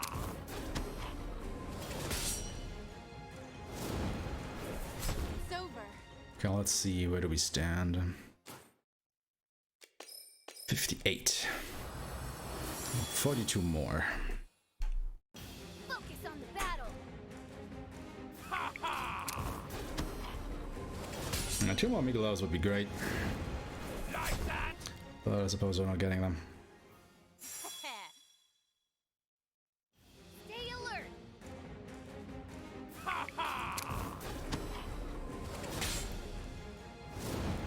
Absolute victory. Let's do this. Especially not like that, we won't. Absolute victory. Focus on the battle.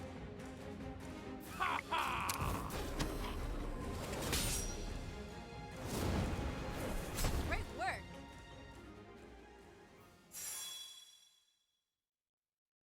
Stay alert.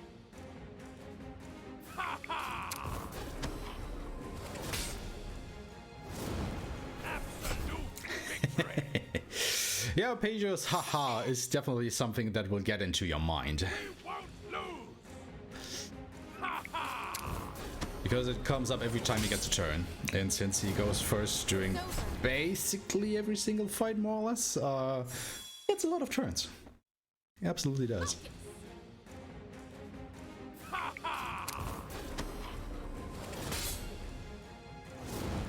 Okay, one more fight to close out this round. What do we get? We won't lose. Okay, I'm pretty sure we have enough SP now. I will check, but I can't imagine that we won't have enough. Yeah, we just got enough actually. Okay, so big menu coming up. We will grab, oh god, so many things.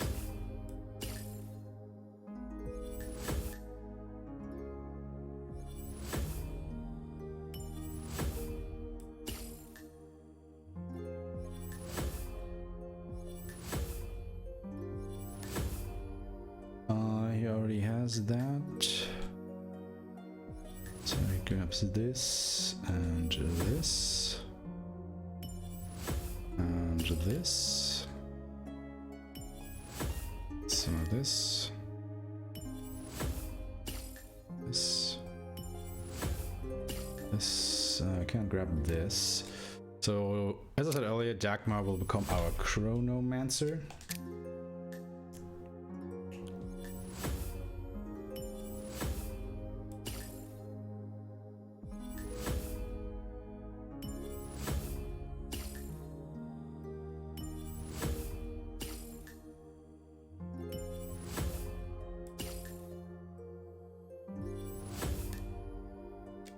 And then Eco will become our White Mage.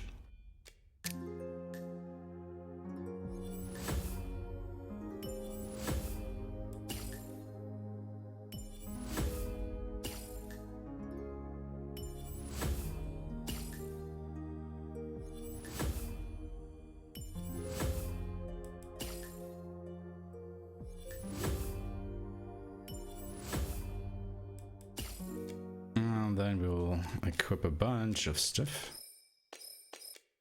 Russell has the buckler and the cotton rope. You get the Kang, you get the sham and the buckler and the cotton mantle. You get the other cotton rope and I guess the mirror shield. And then we are gonna equip our new support skills, which will be double cast, auto regen. You get auto race and rescuer. With all that out of the way, it is time to return to Virgo Temple and continue with the run. We did it, everyone. We can actually continue.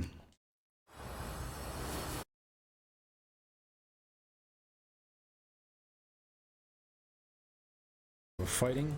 Go. She is Earth Elemental, so obviously she is weak to wind.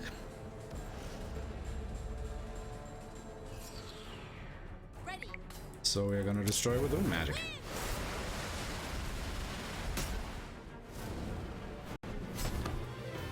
Alright, 2 puzzles done. And now it's time to explore the temple. So like I said, I will still take random encounters along the way. Because, you know, we still need more SP.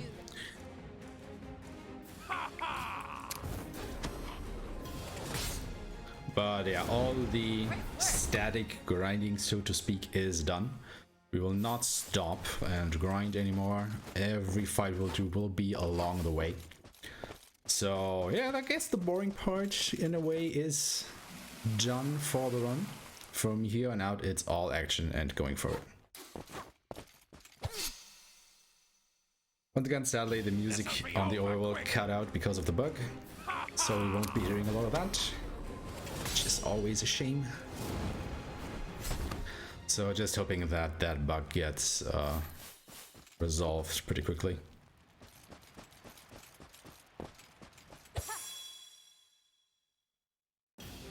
Because the music is really nice in this game.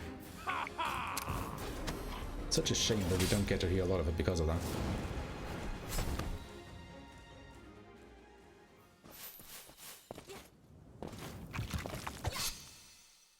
Nowadays we still have the battle music, I guess. Stay alert.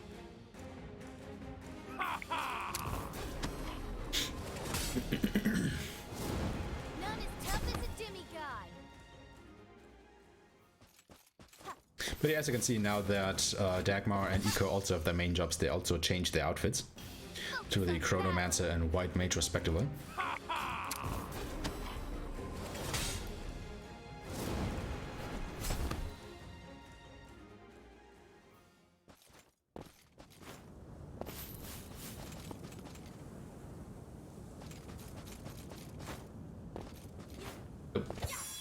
Do want to fight you.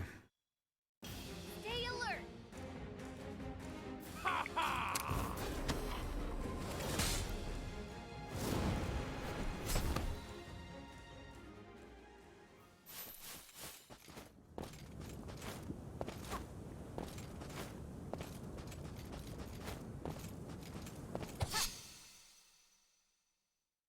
Focus.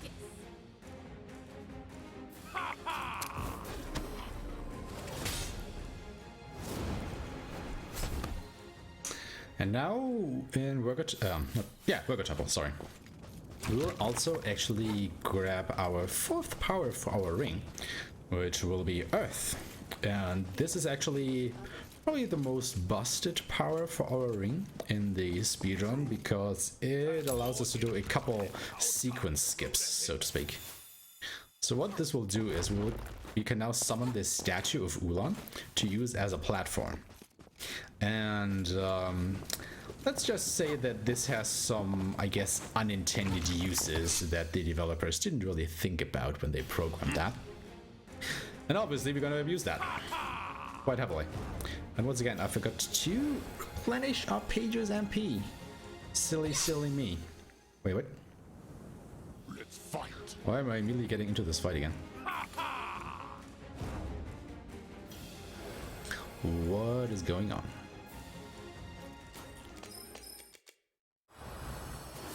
Also starting to run kinda low on ethers, but it's not so bad. We won't be needing a lot of them anymore. Absolute victory!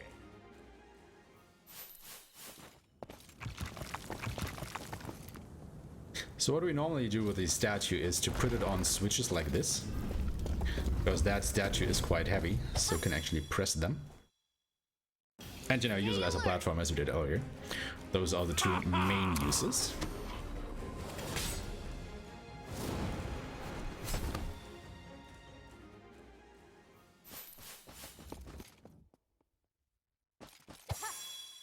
We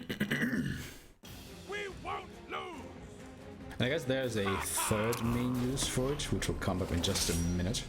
However, we basically won't be using that at all, which is the statue actually has some weight to it. So if you were to summon it in mid-air like this and then have it smash down on the ground, it can, well, smash the ground and open up other pathways there. It gets rarely used in the game actually, and I think this is the only instance in the actual speedrun we're gonna use it, so not that useful. We won't lose! Ha ha! What it is useful for, though, is to have a platform in mid-air. Because as you saw, once you summon that statue, it takes a little while to actually fall down. And it does have a hitbox while it's in the air. So we can kind of use that to reach places that we normally shouldn't or couldn't, just like that. And that makes it so that I basically skipped a puzzle to go to the other side here. And that saves a bit of time. And we will use that, or rather Abe used that, at a couple other places later on in the game. I'm not gonna cry. Also, let me go ahead and grab some more stats here.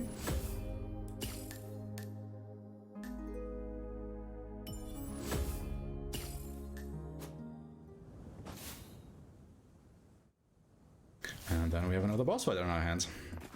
Let's do this. Ha ha!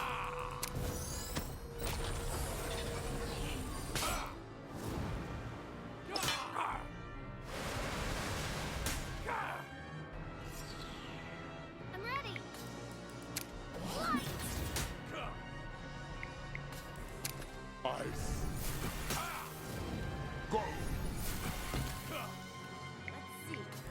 That wasn't so good. I would rather not have Dagmar use that fierceness there.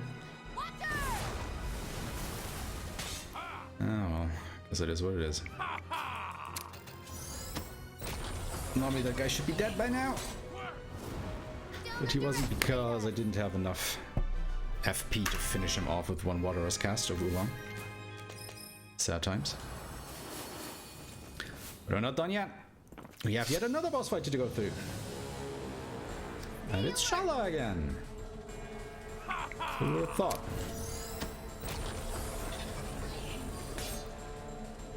So she has a bunch more phases, 6 in total, that we have to get through. So our first order of business is to actually get her out of her shell here.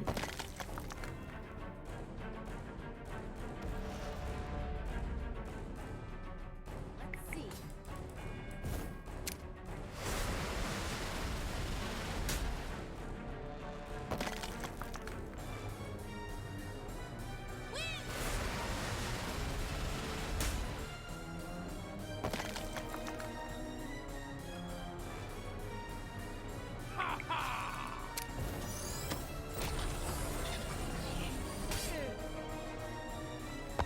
And once she's out completely, we'll just go ahead and murder her.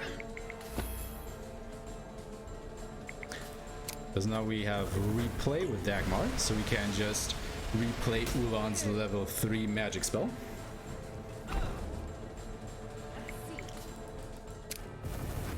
Which does a bunch of damage to her.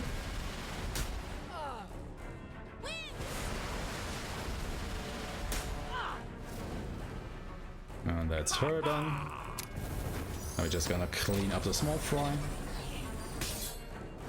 And that was pretty much a perfect battle. Very nice.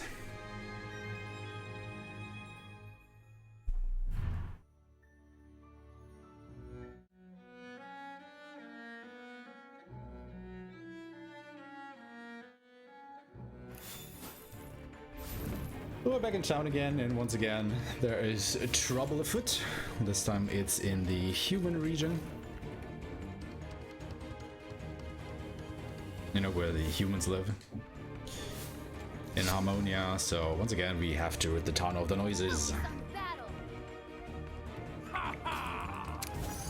So let's do that with a great prejudice.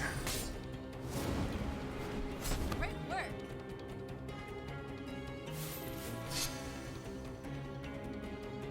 Focus.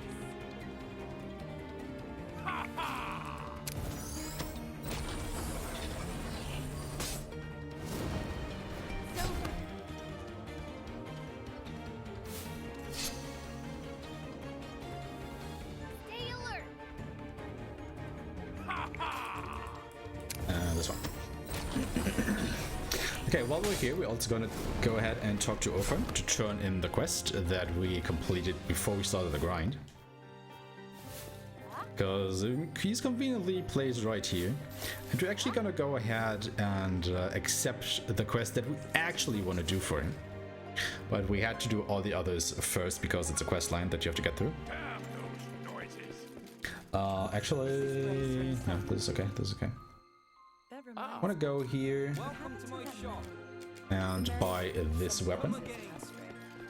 They're gonna change our body lineup to include Kaden, and then we go to the Ascension tree and give Kaden her main job, which is gonna be an assassin.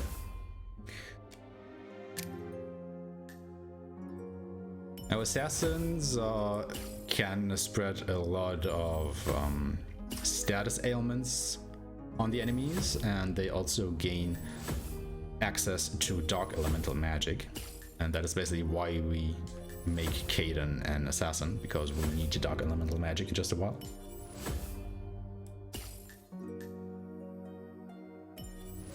It's gonna go ahead and equip quite a few magic increases. And then I actually gotta go back and where's it? There. Grab this. But Agmar. Pijo is gonna get more agility. Can't quite grab that, but Oolong can grab more magic.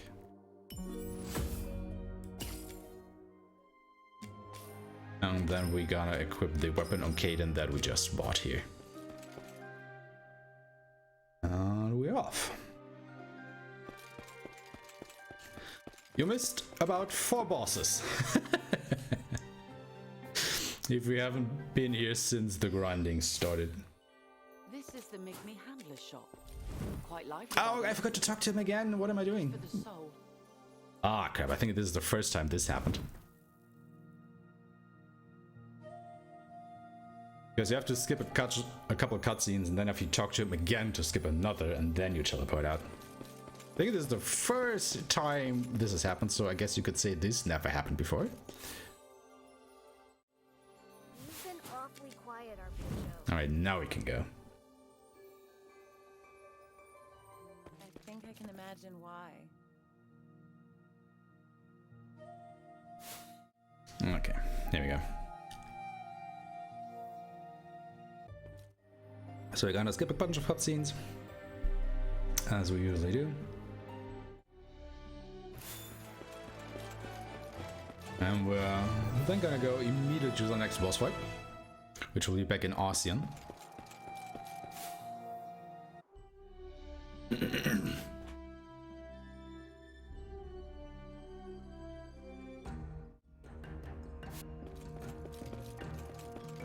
It will be against Onus, the Leo Astray. Let's go wild. Same strategy as always applies though. We will start off with Arpeggio, gonna use defense break. Leave it Level Thaden, we're gonna use Umbrima, which is a level 4 Darkness Elemental spell. No way! And then with Dagmar, we're just gonna replay that exact spell. And that's the boss done. Great work. Easy.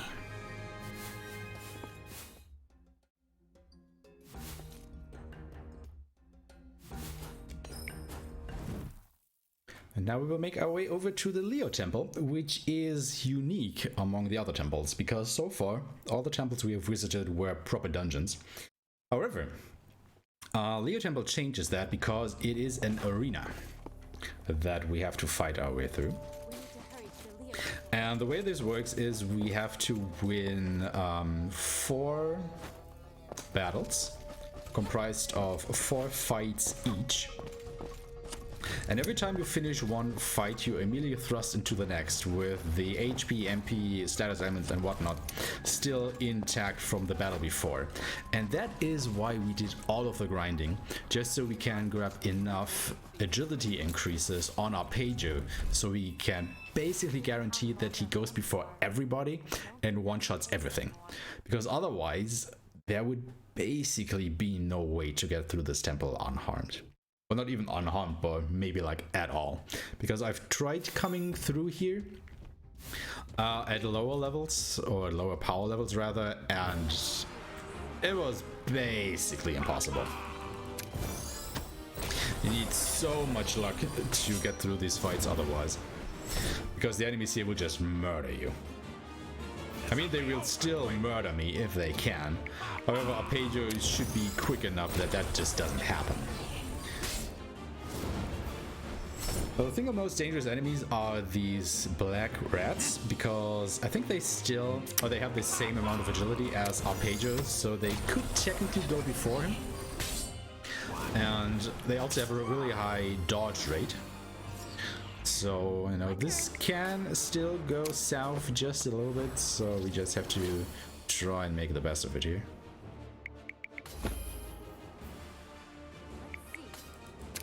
But yeah, this is just really awful to get through in a speedrun.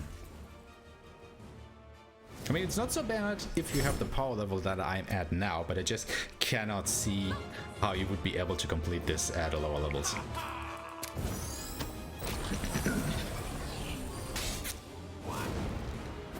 Okay, once again, one of the rats dodge, which obviously loses time. Because once again, they have a really high evade rate, and the force spells that we're using with Arpeggio actually count as physical attacks, even though they deal non-elemental damage, so they can be dodged. And obviously that loses a lot of time, because I have to go through all of my characters when that happens. So I'm just gonna wait for the passive regeneration, and we're gonna go into the next round of fights here.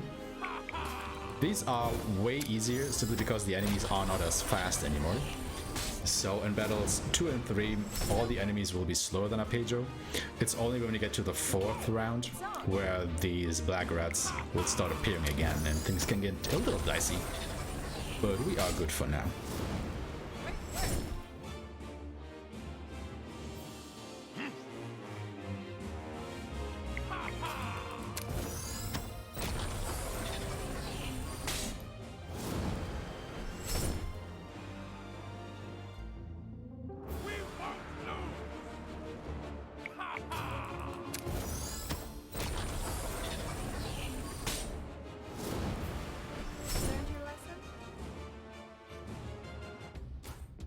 Once again, just quickly waiting for Arpeggio to recover MP, and then we'll for the 3rd round.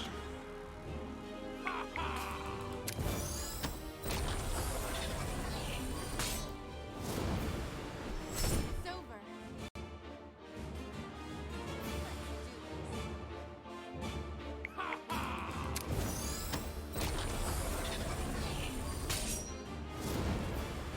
Absolute victory. We won't lose. Ha ha!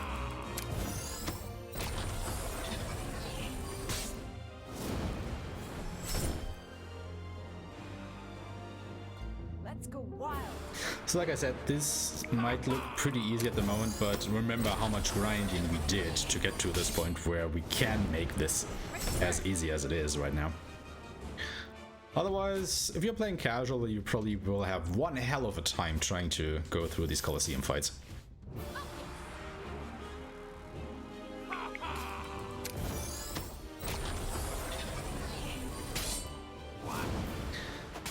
Missed the rat again, because of course. My turn. Rather throw a potion up AJ just to make sure that he's topped off. Don't want to have him killed during a freak accident. What did I miss? Haha! You guys are really embracing our page, aren't you? Fun fact, this game actually has a Japanese track line as well, so you can also listen to the Japanese voices if you want to. I actually can't remember what he says on Japanese. Okay, we got through the 4 fights. What we're gonna do now is change our party. I'm gonna include Alec here now. First of all, Arpeggio gets last stand and more strength. Excuse me. And then Dagmar gets a supplement. And Alec gets his main job. He's gonna become a warrior. Now, warrior deal, well, huge amounts of physical damage. So we're just gonna go ahead and grab a bunch of abilities and strength increases for him.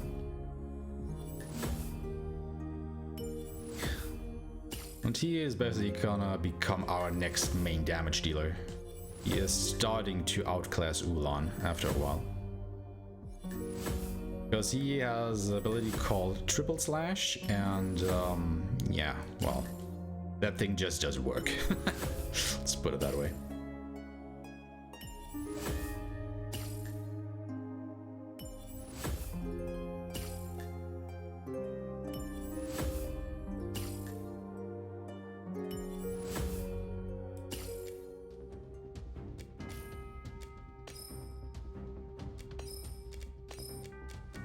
Get last stand, you get supplement, and you get dangers.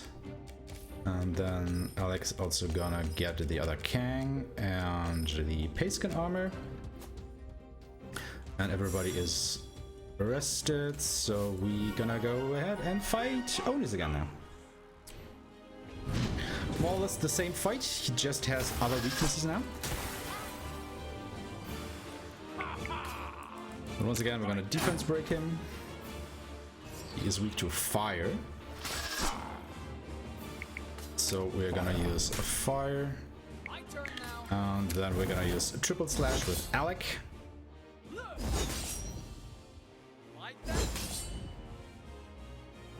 And that's the fight. Nice and easy. The Japanese is actually not faster simply because the in-game sounds don't have any bearing on how fast the abilities go, and we can skip all the cutscenes.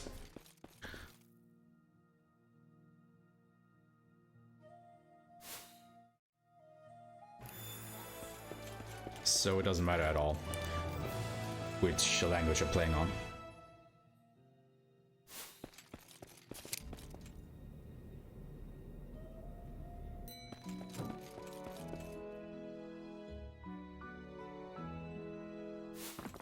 We can check on you now.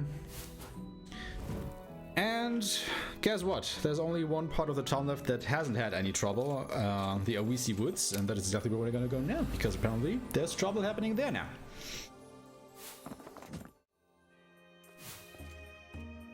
We're actually gonna fight some Awisis, because apparently they're bad.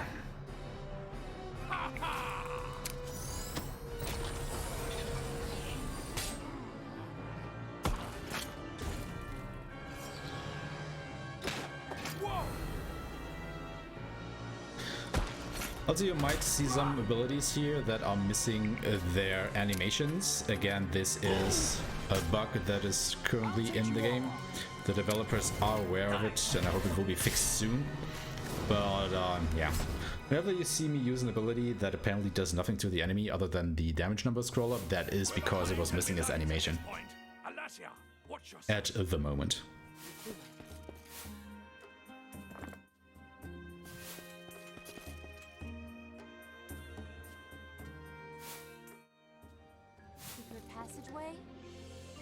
So yeah, sadly this game has quite a few bugs going on. None of them are actually... oh, I forgot to split there. None of the bugs impede your progress, so you can just play the game normally. It's mostly just some visual stuff or audio things that might make the enjoyment factor, I want to say, not as high as it can be, but I don't think it's a really large problem. The game definitely was in a bit of a worse state when it first released, but the developers have done good on their promise to go ahead and fix the game, and they're still on it, so, you know. I think a little bit of faith here can definitely be given. Let's fight.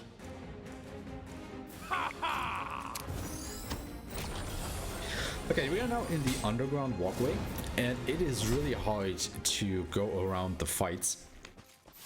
So I'm just gonna go ahead and take everyone, or yeah, sorry, every fight down here. However, this is also the last area where I will do so.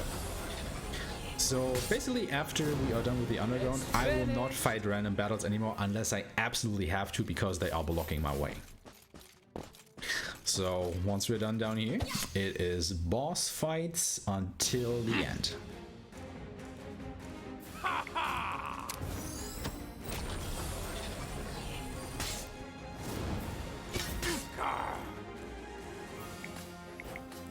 Why do you survive? Wonderful. Why do you survive? Is Dagmar missing? No, it's Arpeggio missing some stats. He might be.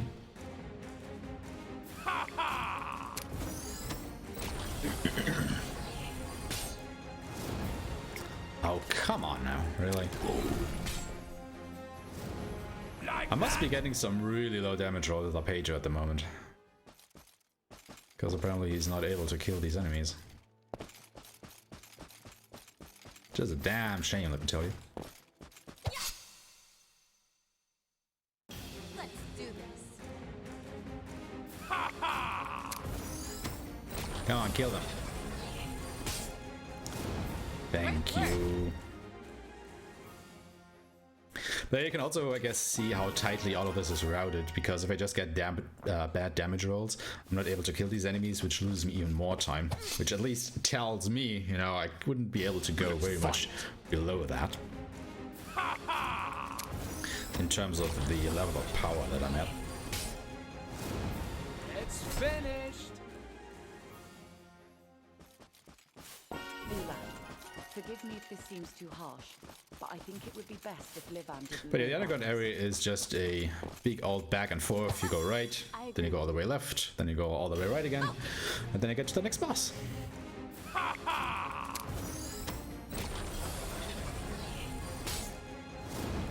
Again? Wow, dude. This is like really unheard of. I've never seen Arpeggio leave so many enemies alive. Wow. What's wrong with you, dude? Having a bad day? The pressure getting to you because you're doing this at a marathon. This'll be over quick.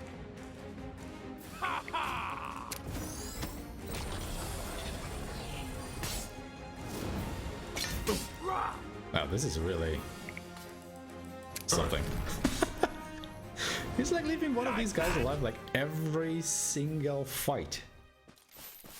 How much The further heck? does this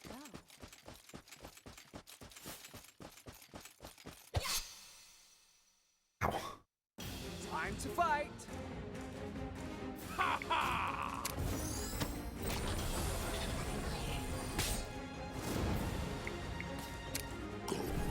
38 HP. Okay, I definitely have to check your strength level, my dude. Something seems off. I was just able to grab this belly. Interesting. Anyway, we made it through. And that is the only important thing. Let's skip a couple more cutscenes, investigate the things around here. Fortunately, no one's around. And when we go back, you'll be intercepted by a boss. Now we are fighting two enemies here. One of them is weak against physical attacks, the other is weak against water. So we're gonna use defense break on the physical one because defense break actually counts as a physical hit. So if I were to hit the other, I would hit a nullification, which would be bad, or resistance at least. And like I said, the other is weak against water. Go. So we're gonna hit each of them with our respective weaknesses. Put on a withering for good measure. My turn now. And then we're just gonna absolutely murder the one that is weak to physical, because Alec is just a beast when it comes to damage. And then let Ulan hopefully kill the other one without too much problem. And there we go. That was a boss fight. Hurry! We can't let Sarah get away. And then we're just gonna return to the entrance. Hello there, raiders. Thank you for the good luck. Claustrophobic down here. Get me to the surface. This is Obscurathon, a speedrun marathon showcasing obscure games, meaning only a handful of people actually run each of the games showcased here. So they might actually be games you've never seen before in a marathon. Also, I should go to the tower entrance, not to the central plaza. What am I doing? Even though it's only one screen away, it's one loading zone that we have to go through.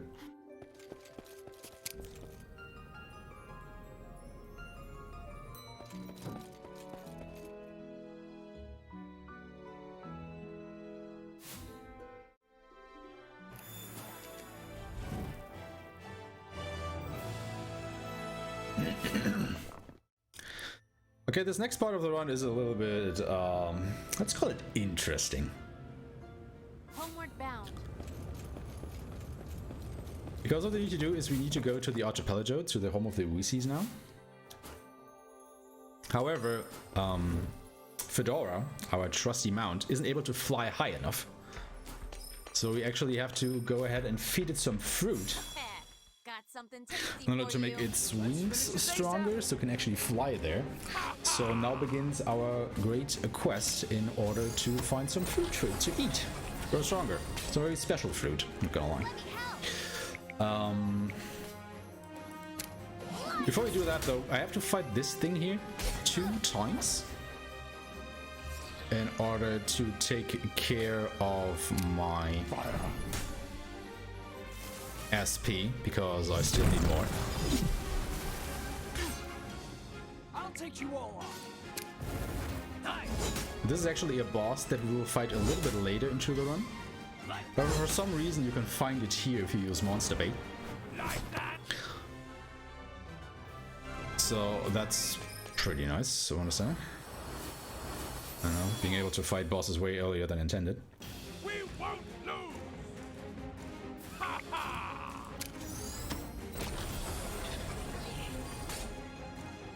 I'm ready.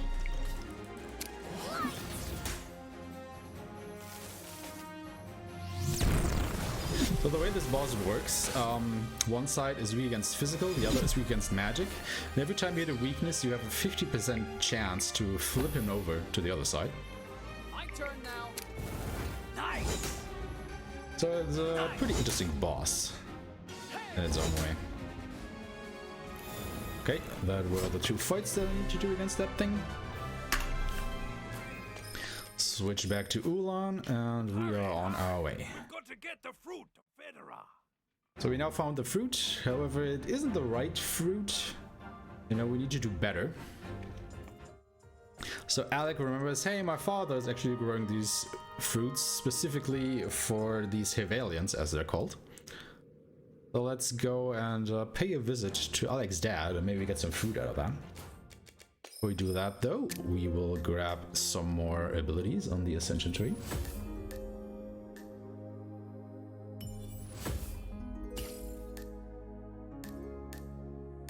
Where's Alex there?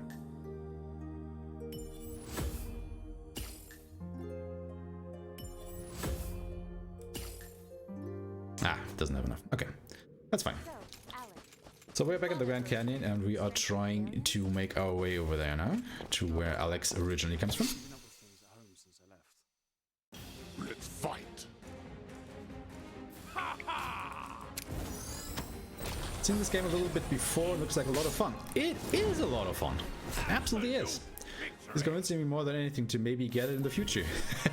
Well, I think this is exactly what we're trying to do with these marathons, right? Spread the love for games, speedrun or otherwise.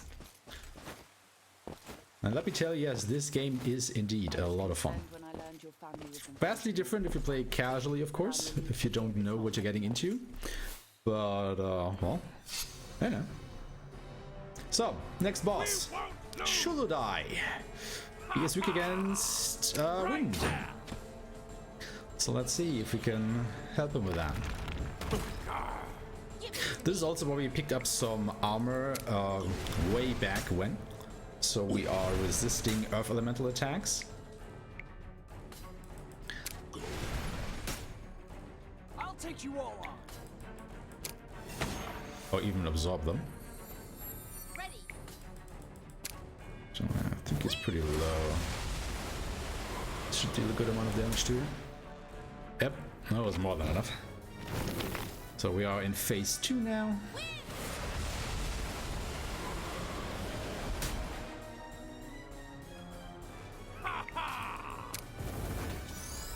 And now we will push him into phase 3.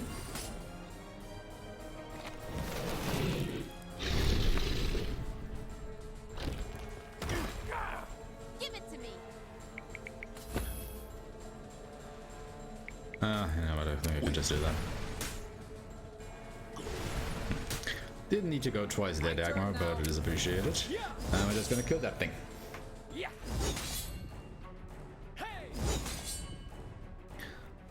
And that was a boss fight.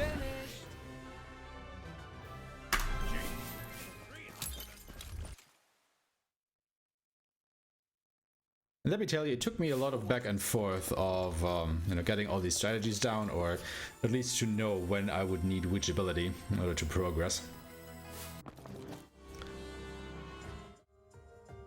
That was a lot of routing done to get the speedrun to where it is today. But now that we've done that, we are immediately thrust into another boss fight.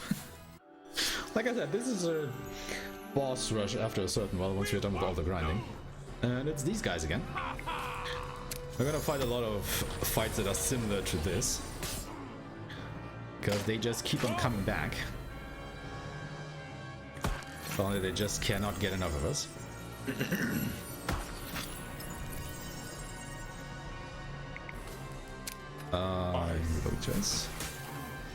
I'll take you all on.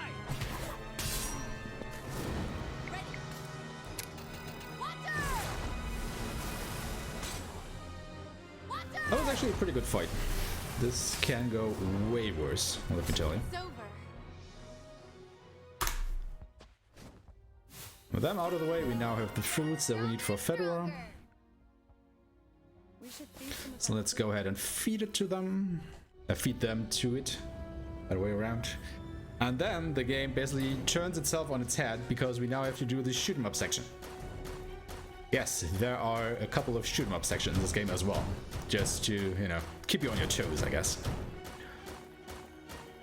But I do like shoot 'em ups. I don't like this as much personally because it just controls very sluggish, I think. If this would be a little bit faster, I think it would be more fun, but oh well. It's good enough as it is. But yeah, this is basically an auto-scroller. There's not a lot that you can do here. Just try to not die, because that would obviously lose the time.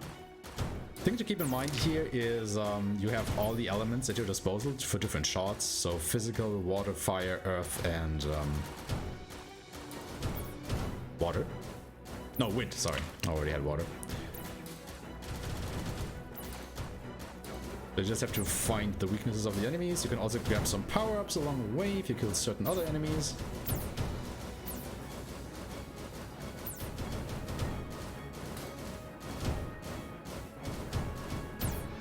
So it doesn't, you know, really compare to a quote-unquote proper shoot 'em up, but there is a little bit of fun to be had here for sure.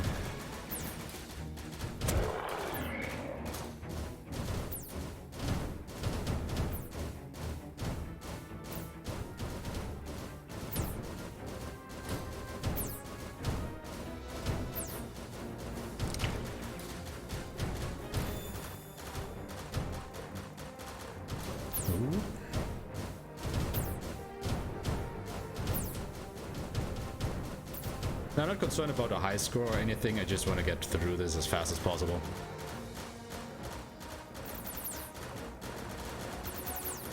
So we just really body the boss here, and that's done.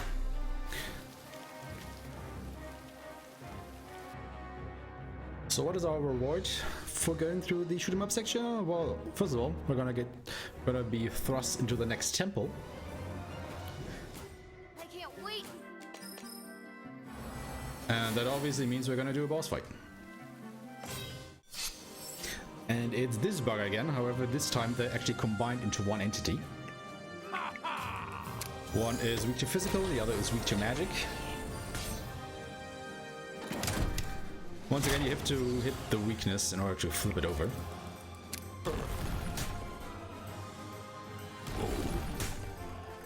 So let's hope it flips. It doesn't. Please flip. There we go. Again, it's a 50-50 chance when you hit a weakness if it actually flips over or not. Now that it has flipped over, we can just use triple slash to hopefully end the fight already.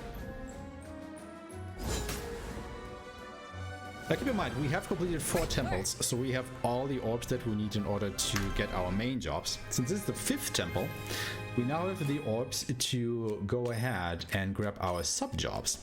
So the first sub-job we get is we'll make Dagmar a shaman. Now shamans have fuse abilities, which means they can imbue our physical attacks to actually deal elemental attacks. And that works together with things like triple slash. So you can maybe see where this is going.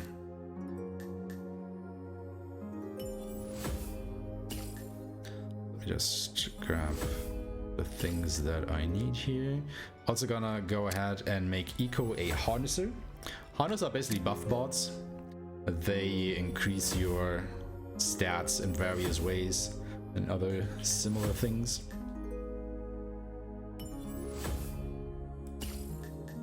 Also pretty tanky.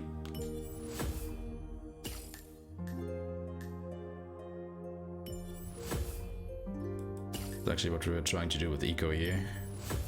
Make the little boy as tanky as can be. And now it's time for Gemini Temple, which is the first wind elemental temple that we're gonna explore. So if you listen very closely, you can kinda hear the music in the background, but once again, due to the audio bug, the sound is like really muted here, sadly.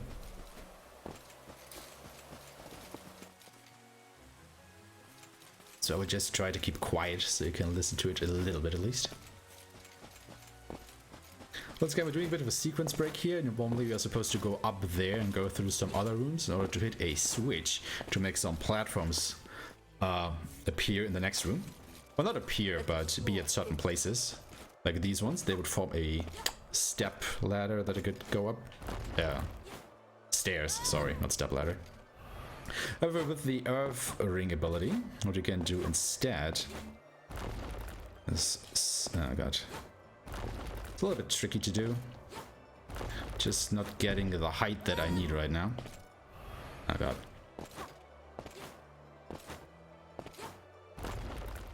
This should be good. No, it wasn't. Come on. Oh my lord, this is not that hard. What's going on? This is actually one of the easy skips that you can do. It's just No, no. Need it at a certain height, and I'm just not getting it. But believe me, this is still faster than going through the intended way. Oh my lord. Oh, come on! There we go, my god. Okay, this skips a large part of the dungeon, and I immediately run to the next enemy because I always forget about this one. However, I immediately want to try and flee this fight because all the enemies, all the random enemies that we can encounter from this point onward would just absolutely murder us were we to try and fight them. So I will not do that because I very much do like my life. Thank you. Then we'll just continue on through the dungeon. I thought for sure Sarah and her group would be here waiting for us. And we now have to go ahead and complete a couple puzzles that are obviously wind related. So we have to put these boxes into their openings in order to make these wheels spin so we can continue to the sanctum of the temple.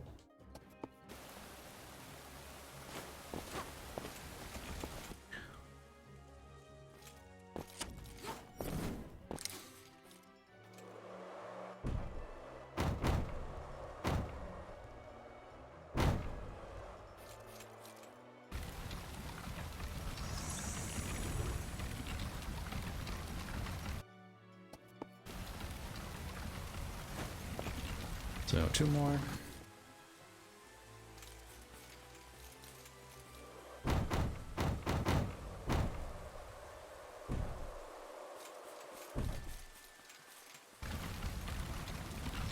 So here we can actually pick up the wind power for our elemental ring, and now we have all the 5 powers combined. And what the wind allows us to do is to push blocks around, just like that. Which is pretty handy to have.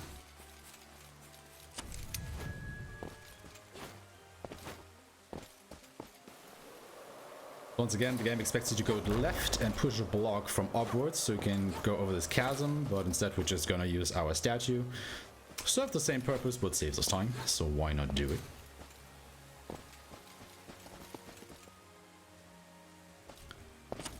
Well, this one is a little bit trickier and more involved than the others.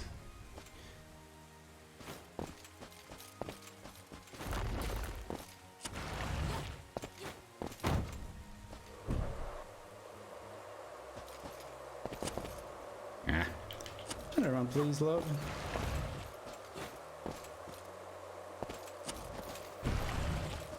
Sadly, I missed the cycle because I got stuck a little bit earlier. No biggie though, we made it. So now we have opened all that, and normally the game expects you to go back to that point. However, there is a fast travel point in that room, so we can just go ahead and immediately teleport there, so we don't actually have to go all the way back through the temple. It's just a neat little time save.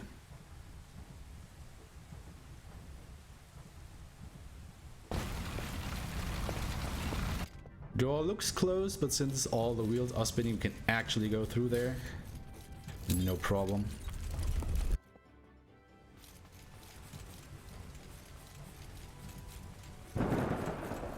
And once again, we are thrust into another boss fight, and it's against these Oases again. Time to fight. Been keeping count, this is the 3rd time we're encountering these guys. Or, you know, guys similar to them.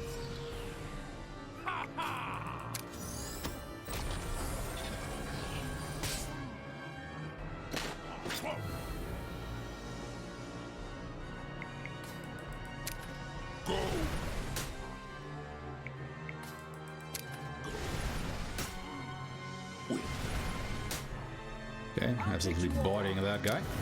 Yeah. Not too shabby. Oh, he barely survived. He should have been dead. Come on, game. Anyway, pretty good fight. Happy with that outcome. And now we just have to go back to the entrance of the temple, because another scene will be taking place there. Again, the game expects you to go through all the way of the temple, but you can just teleport to the entrance. Same thing, basically.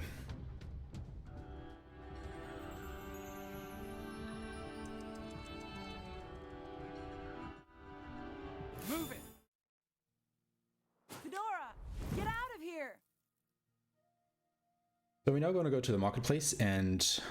Oh, oops. That's not where I wanted to go.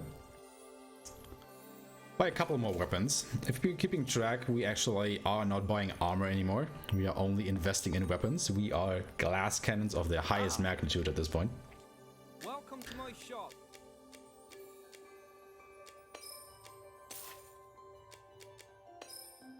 So if we should run into enemies, well, you know, wouldn't be so great.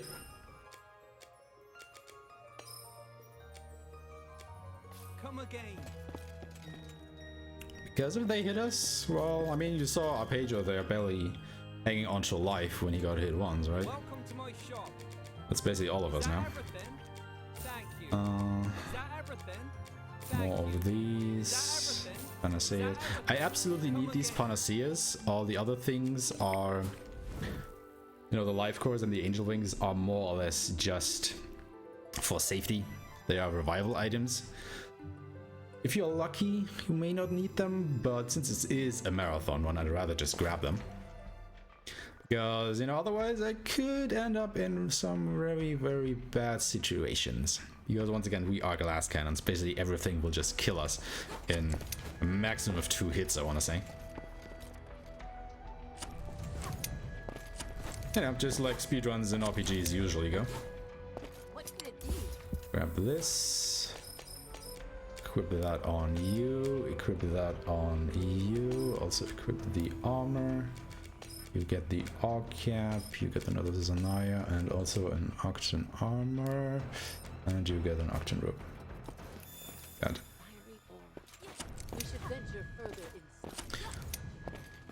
And then again, we're actually facing an old acquaintance here. Let's finish Look, this ASAP. this guy again. Yeah, this is actually where you're supposed to fight this guy. We fought him a little while earlier. But not too very.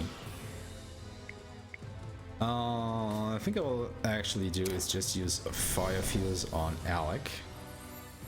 My turn now. And then use a Triple Slash because this counts as a fire attack now, which obviously is a magic attack, so I should be able to hit and kill this guy. There you go. Absolutely no problemo.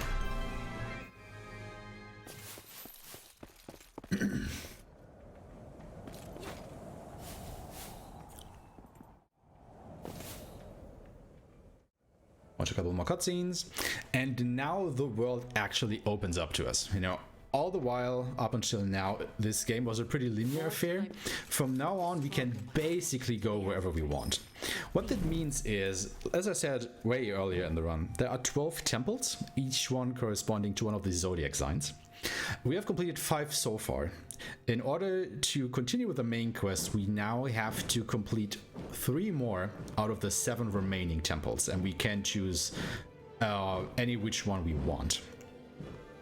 The remaining 4 that we're not doing are actually not part of the speedrun because you do not need to complete those in order to finish the game.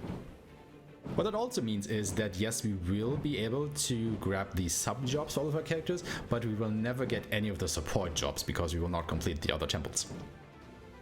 I can't believe Brazier used the Oasis for his own purposes. So first of all, we're gonna just fly through this area and grab some more fast travel points for a little bit later, and also grab a very important item, which will be the stun guard ring, so that we can make one of our characters immune to the stun effect. Wonder what's inside.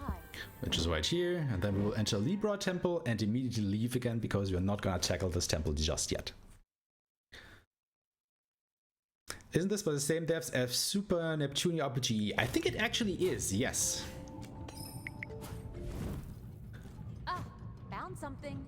I'm not completely sure if it's the Neptunia RPG, but I do know that before they created this game, they did work on a Neptunia game, and it might have been Super Neptunia RPG.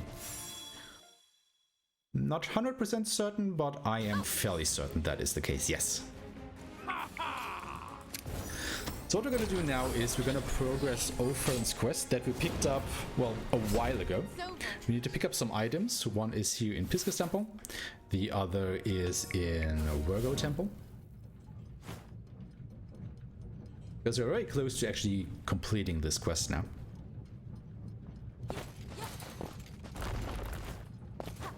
just go over here, grab this glowy thing. Let's do this. And kill the enemies. Now we have to go back to Harmonia and talk to a person there in order to unlock the last quest of this particular quest line. And let me tell you, it's definitely worth it to take these detours, because the items that we get out of that are just phenomenal. They are really powerful. Let me go back to the swarms and we will make our way over to Scorpio Temple. And the boss that we will fight there is, well, he's a bit of a gatekeeper for sure. In every sense of the word. Like, he is one of the most involved boss fights, I want to say, during the run for sure. But before that, we have another shoot 'em up stage to go through. So let's do it.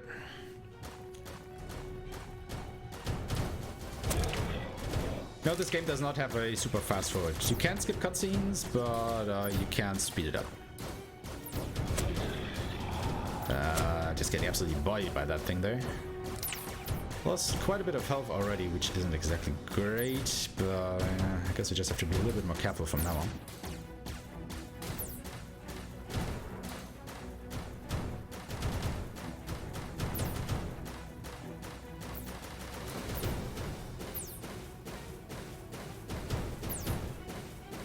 Ooh.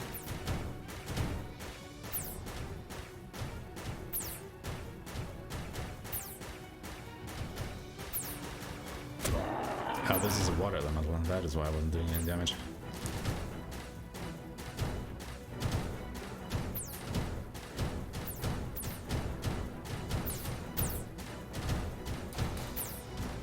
Gotta be a little bit careful here because we are very low on health. Actually made a little bit of a mess out of this.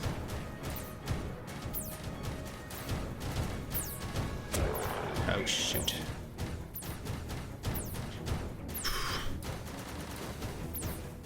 Oh, we gotta be really careful. And the hard part is yet to come up. Oh god. This is looking good.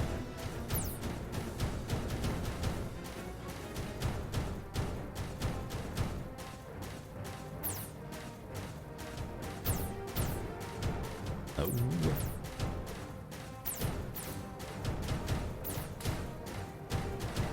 Okay.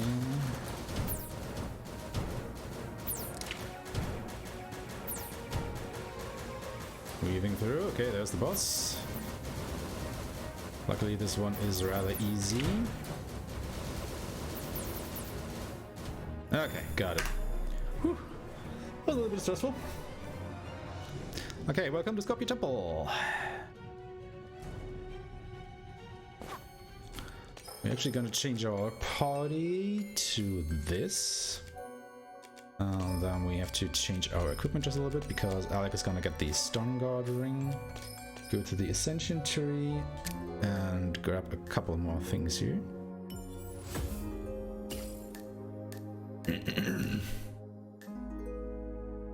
Definitely need this.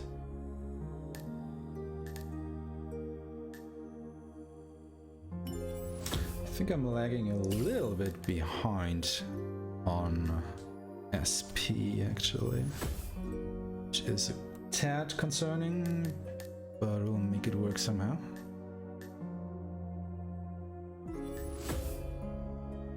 I'm just making absolutely sure that I'm grabbing the right stuff here because otherwise this could be disastrous. So bear with me in the menus. And now we're gonna fight Zibani. Zibani is one of the most involved fights in the run because he has 8 phases that we have to go through. In the beginning he nullifies physical attacks and he has no weaknesses. So the first 2 phases are gonna be a drag until we have shattered the shield that he's hiding behind. I'll take you all on. Like that. Nice. Okay, that's pretty good.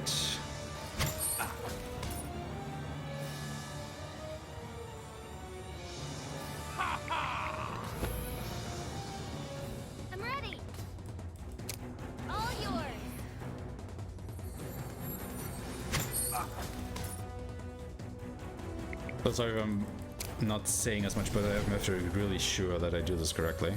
My turn now. Like that?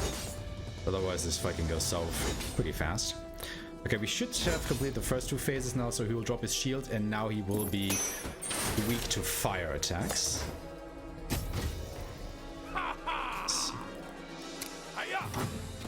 Still resists physical attacks, but it's not as important at the moment. Let me help.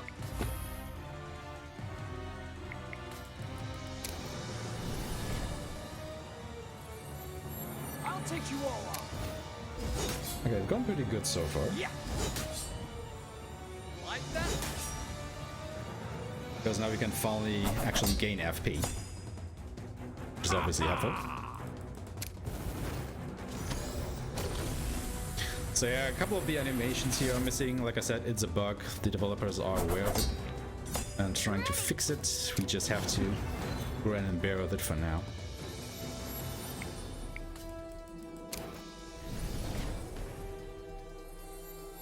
My turn now. I mean, you know, at least all the effects are actually happening. Even if you don't exactly can see them.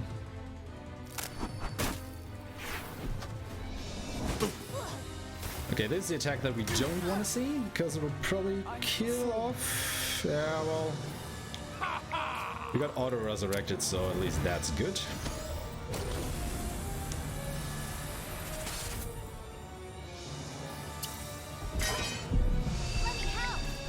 Okay, yeah, we basically have won at this point.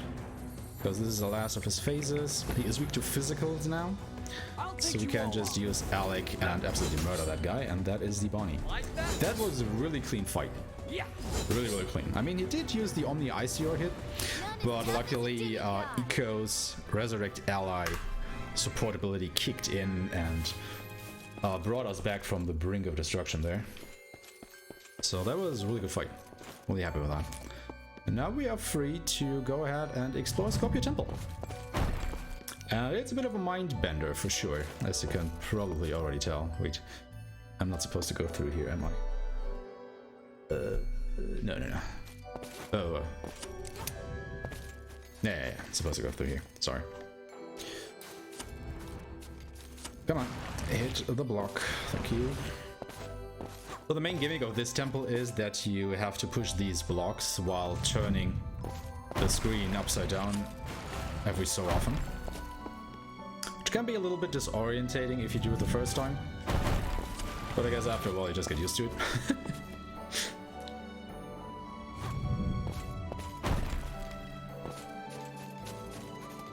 can feel the essence of it. We should journey deeper inside.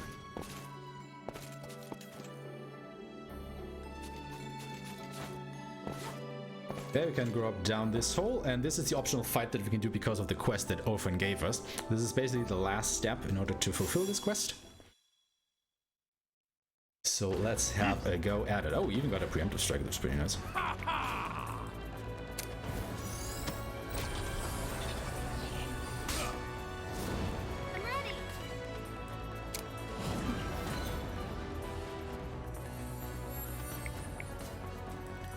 I think I want to use lightning fuse here. My turn now. Oh, they nullify that. Oh, this isn't so good anymore.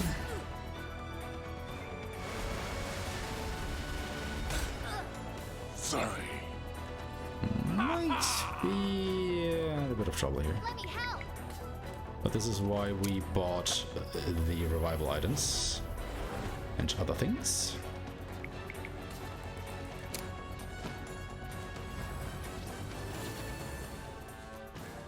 I'll take you all on.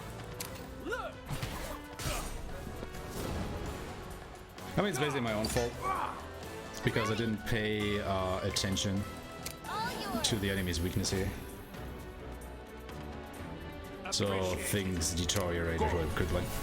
Should have just gone with ice. Ice. My turn now.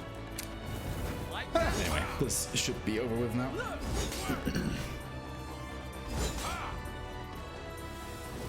Yeah, there we go.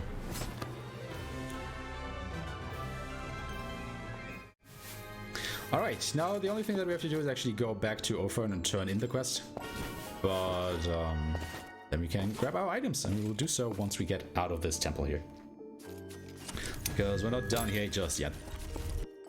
I have a couple more puzzles to go through.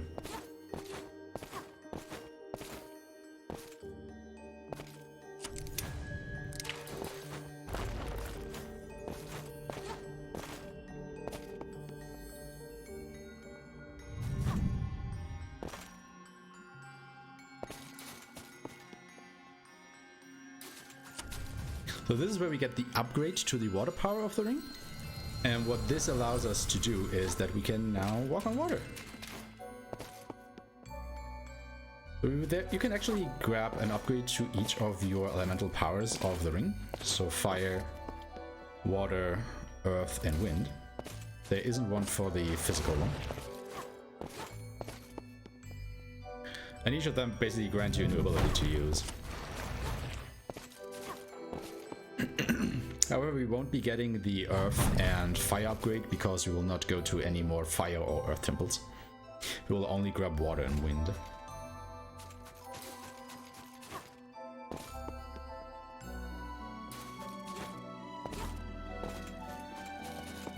So this is basically the last puzzle in this temple. It's a lot of turning around, pushing this block through this little labyrinth here.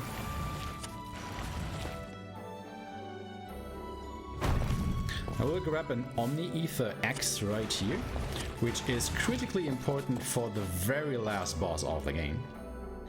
We will need to use that there. It's just a little planning ahead, so to speak. Let me grab that here already.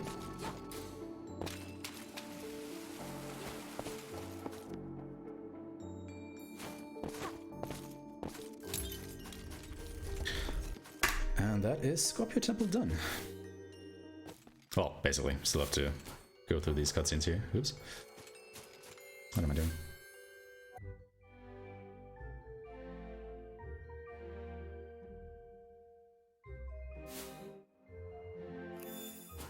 So now we'll go back to Ophern and actually grab our rewards. And what we get here is a staff that we can equip on Ulan, which is just stupidly powerful. It's like one of the, or rather the best staff that you can get before the post game. And yeah, actually change my party lineup here, put that on her, and also the priest hat. Oh wait, I did that wrong. This is the party that I want. Right. Yeah. And Dagmar gets the Rooney Cat. Unequip that, unequip that. Both of these on Eco. Is that correct? Yeah, it is. Okay.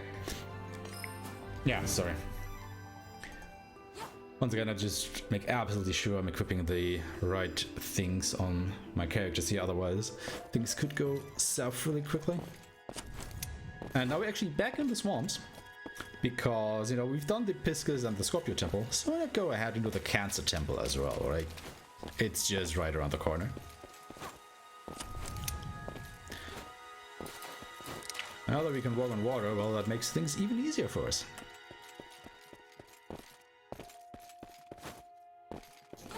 Because normally you would have to go up these platforms and push a block into the water here in order to continue. However, since you can just walk on water, we can just basically skip this puzzle.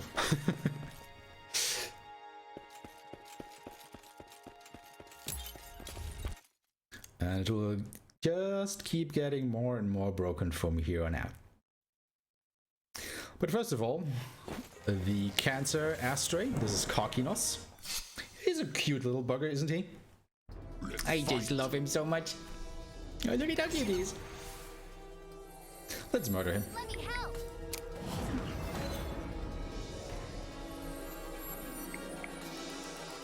he is weak to lightning. Thunder. So let's hit him with a couple of those. I'll take you all on.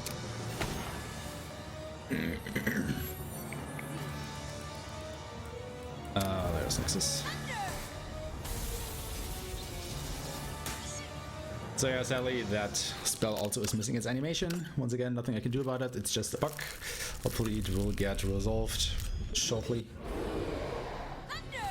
And yeah, Kakinos isn't so cute anymore as well, I think. Yeah.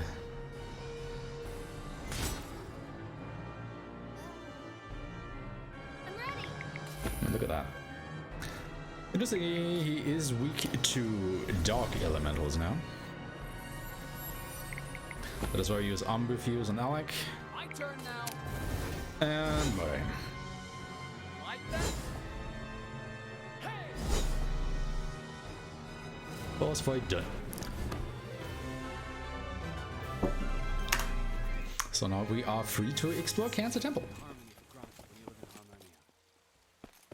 And we will actually go ahead and skip a bunch of stuff just because we now can walk on water, and you know, we still have our earth elemental power with the ring. So things won't be quite as intended in here. Oh, that was the first puzzle skip. Just using the earth platform mid-air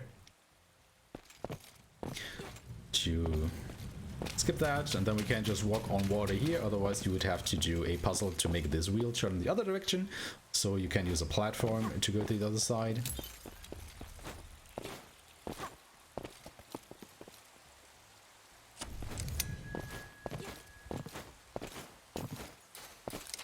Now we do have to grab the water from this tablet though.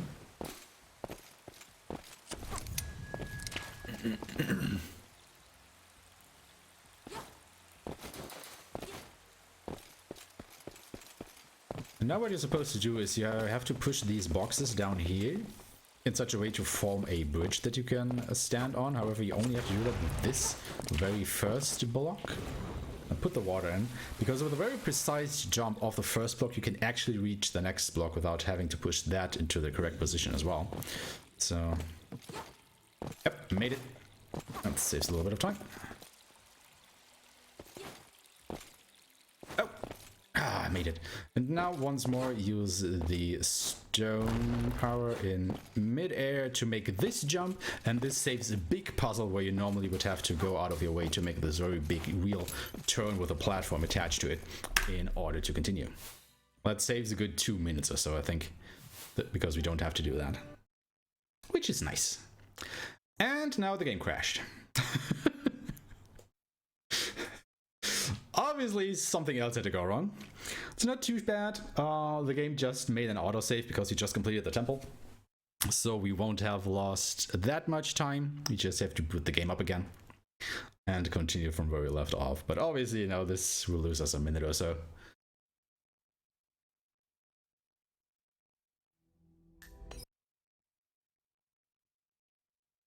But it's not a big setback there, luckily. Barely even noticed I was gone, I suppose. So we should start right at the end of Cancer Temple here once more. We just have to skip the cutscenes and complete the temple, and then we can continue on. At least the music is back.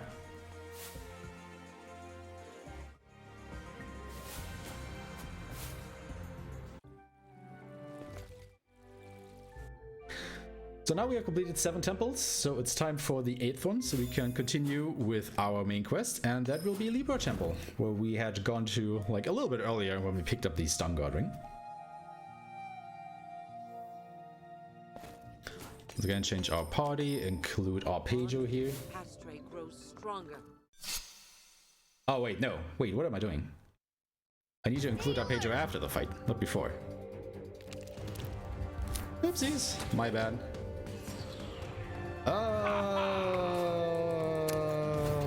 Let me just try and kill myself. I'm so sorry. Got a little bit ahead of myself here. I'm ready.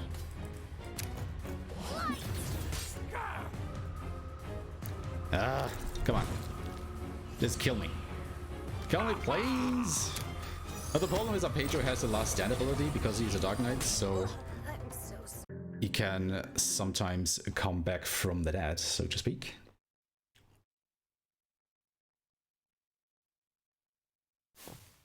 So yeah, put Ulan back into the group.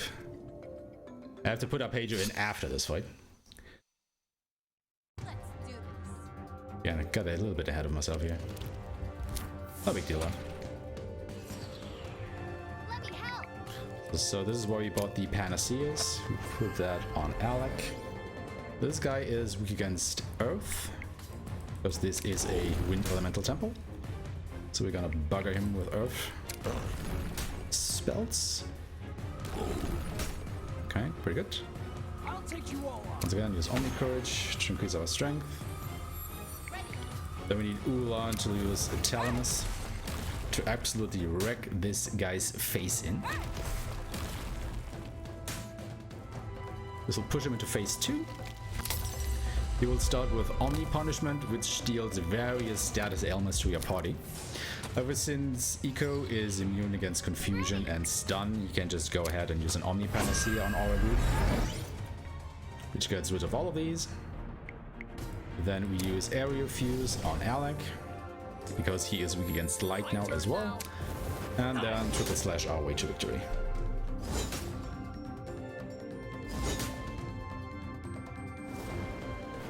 Great work.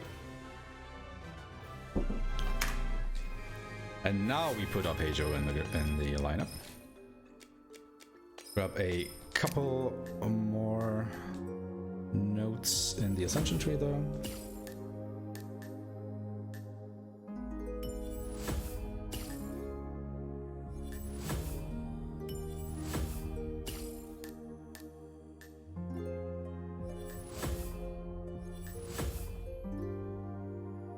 No, I need Aerofis. I think.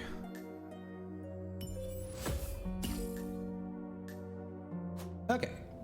And we are good to explore Libra Temple. The fruitless won't have their way on my watch. So once again, this is the last temple that... Oh, what am I doing? That we have to go through. After this, we will basically en route to the end of the game. Oh, why did I get into this encounter? Time to fight. Must have jumped just a little bit too late there. I mean, I will have to fight a couple of fights in this temple just because there will be no way to circumvent them. But I don't want to fight any others because the enemies inside here are brutal. They will absolutely make short work of us if they can.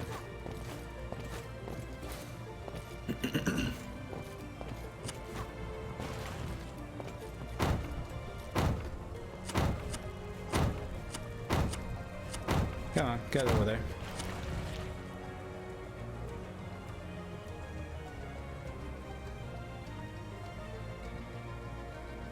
Yeah, at least we have a little bit of music accompanying us again.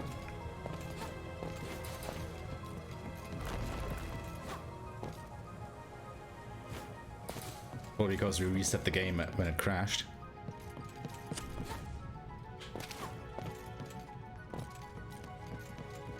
But yeah, other than that, we're just trying to make our way through this as quickly as possible.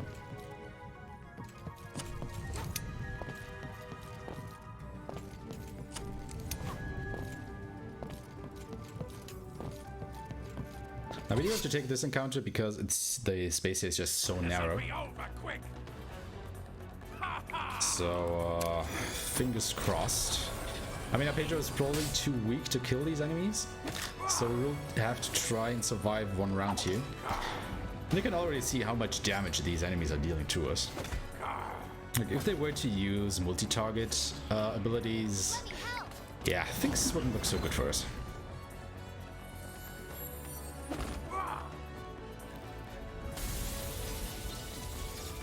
Absolutely bodying up Pedro there, holy moly.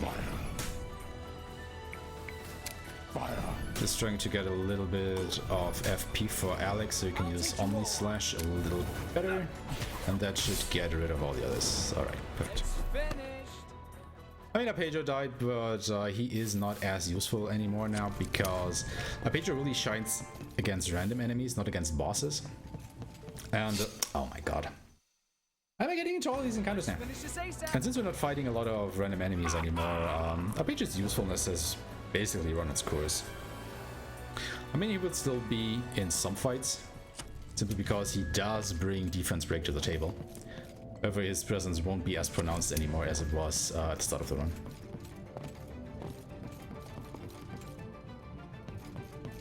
Oh my lord. This'll be over. Oh, hey! Oh. Wait, what? Why is that guy so fast? Arpeggio should have been faster than him. That's interesting. But yeah, as you can tell, every fight that you get into that you don't want to actually get into loses you time, because you have to wait for the animations to finish when the fight starts and when it ends. So I rather wouldn't have taken all these fights, but... oh well, it just happened. Alright, more box pushing puzzles. For some reason, if you're standing up close to a box and then shoot the wind ring, it just doesn't work. You have to do it from a little bit of a distance.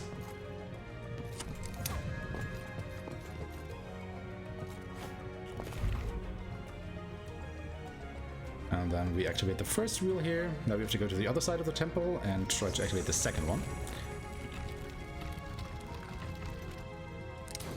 I will try to do a skip here because we can actually reach the switch up there with a very carefully placed... ah, okay, didn't get it. You can actually make this jump by, you know, jumping on the statue and then over to the button. However, it is very precise. It's basically 2 frame perfect jumps back to back. It is very hard to get. And as you see, you basically have 1 chance at doing it. So sadly I didn't get it. But it would save about 2 minutes, I think, if you can get it. But like I said, it's 2 frame perfect jumps back to back. It's very hard to do. And you only get 1 chance. And this time it just didn't work, so continuing on. Don't you just love frame perfect tricks? Yeah. Like 3 hours into a RPG speedrun? This game just has it all, doesn't it?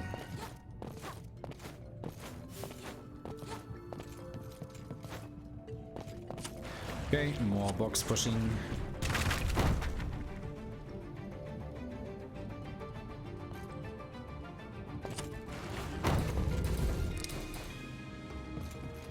That box was so bouncy because it was pushed up by the wind from below. And for some reason that makes that one bounce so much.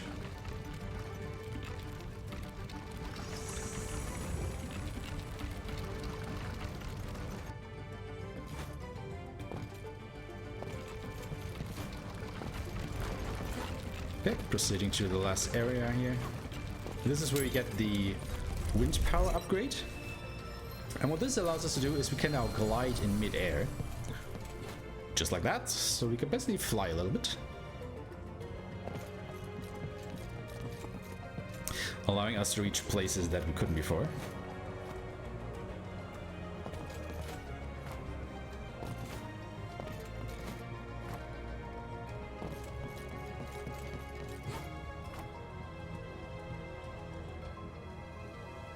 We're just slowly making our way up and over.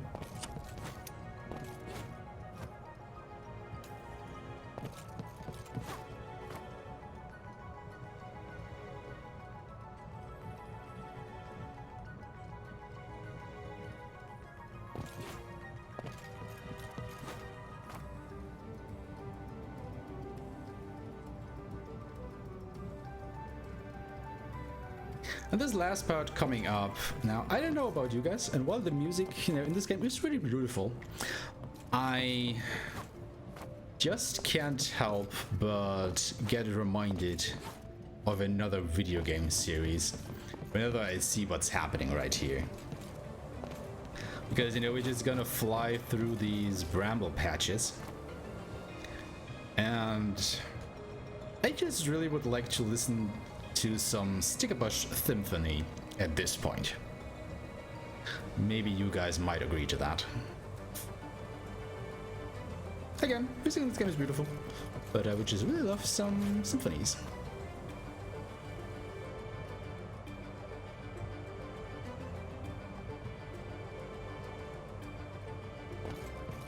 So we're just carefully floating through here.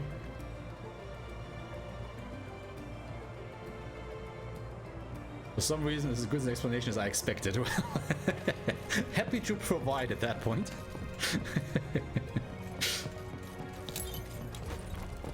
Okay, and with that, we have completed Libra Temple. Well, more or less. We still have to talk to the people here. And now we have completed our 8 out of the 12 temples, so we can progress with the main quest. And how are we gonna do that? Well, obviously, we're gonna fight these guys again for the 4th time. In case you guys haven't kept track. Luckily, it's also the last time that we will see these, so, you know, at least we'll be rid of them after this fight. Just have to get through it.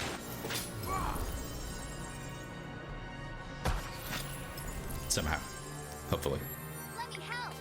Once I actually manage to get a turn.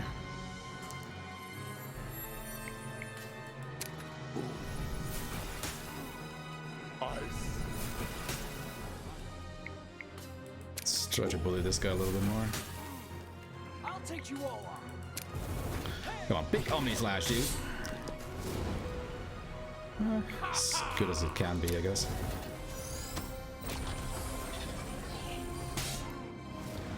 I mean, Ori is also a good pick. I can see that. I can see that.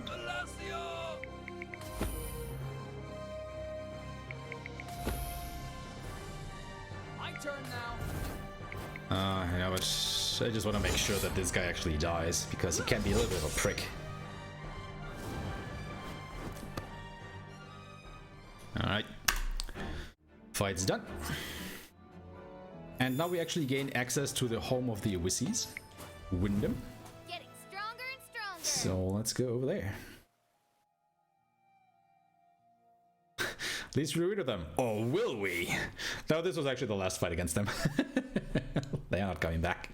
I mean, technically there are always different enemies that we were fighting, but you know, the fight basically works the same way.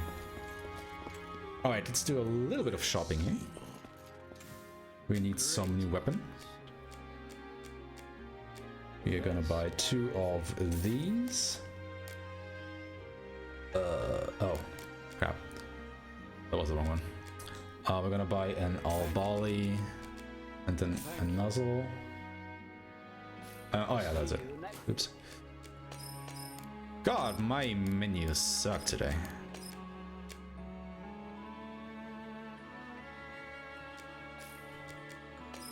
Oh, not a blaze. Got a little bit more defense on Eco. Because he's gonna be our little tanky dude. Because the next fight can be really volatile once more. Because we're fighting these guys now. Kinda similar to what we did face before. Only worse. Because they can actually delete our whole group with an attack that we hopefully won't see. Or at least they're only gonna use it on one character. Not on the whole group. Excuse me, dude. We're gonna use Aerial Fuse on Alec. Supplement is good, that gives us another FP because we're gonna use Focus. I'll take you all on. Yeah. And hopefully that kills them. It absolutely does. Nice. So since we used a couple of our resurrection items, I'm actually gonna go to this item shop here and just make sure that we actually have everything that we need. Did we pick up another life core somewhere? Oh, okay. That works. And we are back to Libra Temple. Imagine that. Gonna switch party around a little bit though. And we're gonna fight Brazier, who is more or less the big bad for the first time here. Once again, we're gonna use defense break.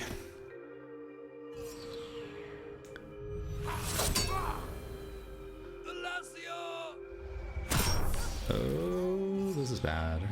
I'm ready. This shouldn't have happened. Let's see if we can save this. My turn now. Like that? Actually, I think Alex should be able to kill him outright. Ah, okay. So this wasn't so bad as I thought it would be. Good. Saved it. And then we're just gonna go back to Harmonia and have a talk to Yuno. The Lord of Chaos will guide. Because obviously we didn't kill Brazier right then and there. He is still alive and out and about. Right to the So we very just gotta regroup and see what else we need to do now. Now we've actually met these characters before, but you know, since I'm skipping all of the cutscenes, obviously, we haven't seen them yet. For now, we must make our This is the first Now we will actually make our way over to the last area in the game. Or the last couple areas in the game, actually. So we are, you know, fast approaching the end of the run. First of all, we gotta do another short snubbed section where we just be fighting one boss. This is Syringe. She is basically Brazier's second half, so to speak. The other big bad that we were able to identify so far. We just fly right into her face and pelter her with our earth shots because she is weak against them. And that was that part done, and now we will fight her in earnest. And it is critically important that we kill her in one round, because if she gets another turn, she will start summoning allies to her help, and you have to kill the allies before you can damage her again. And obviously, we do not want to do that. And I already messed up because I still have Arpeggio in my lineup. Great. This will be interesting now.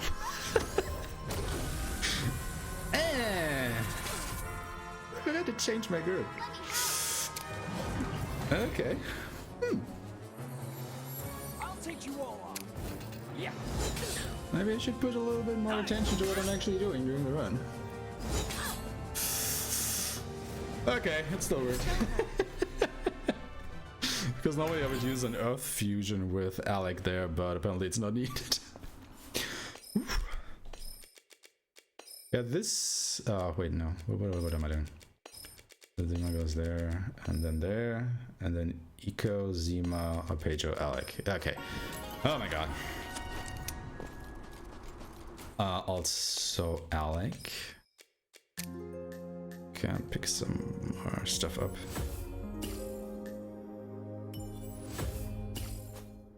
Yeah, sorry, my menu is just all over the place today. Come on.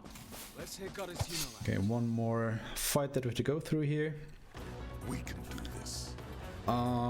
These are okay.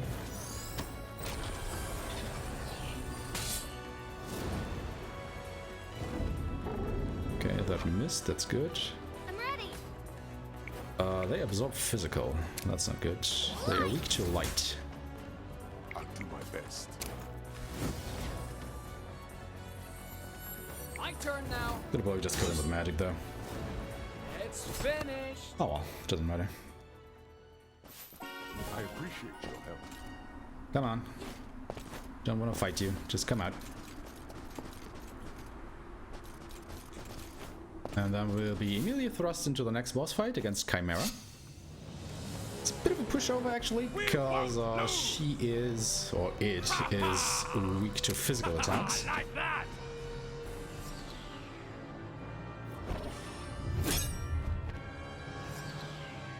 Let me help. Luckily we have more Omni Panaceas to get rid of that. Allow me. Cast a Withering. I'll take you all on.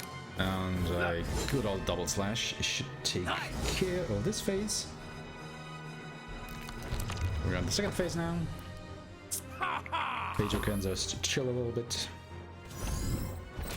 Omniforce is kind of bad. Ooh. Forgive me. Yeah, this messed us up good.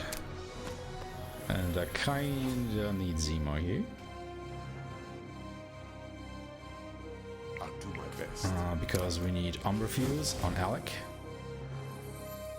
My turn now. And I think I will just use a triple slash to make absolutely sure that we kill this boss. Double slash could have probably been enough, but yeah. Wonderful. Yeah, we overkilled this thing by quite a bit.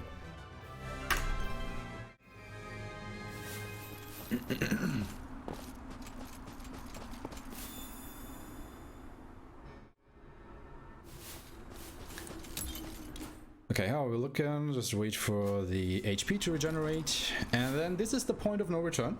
We are off to the last dungeon of the game now. But first of all, you gotta fight Razor again. ASAP. You know, as a second sword.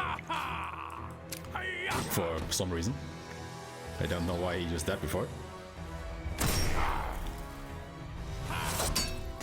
Oh, don't assassinate Alec, you bastard. I'm a fool. I didn't get the revive too. Not off to a good start here. As you can see, like, every single boss ability at this point basically kills us. I'll take you all on. So we just do not want bosses to get turns. Easy as that. Alright, that was Brazier.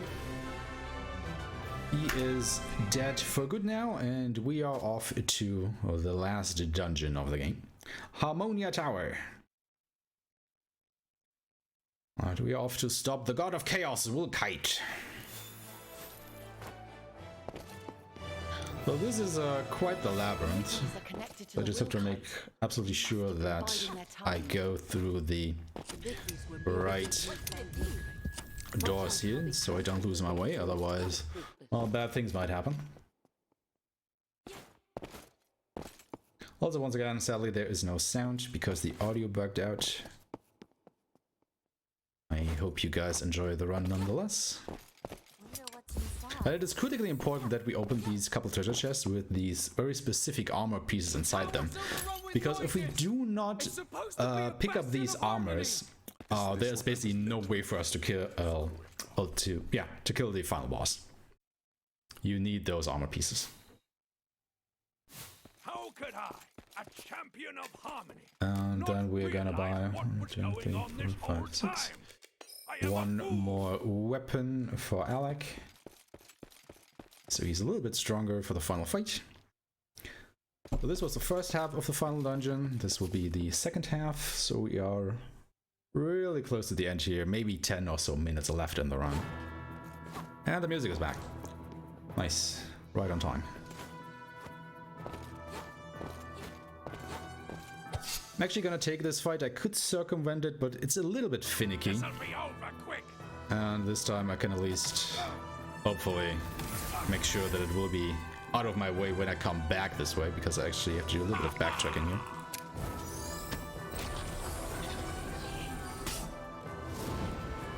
Okay, it actually died. It's pretty nice.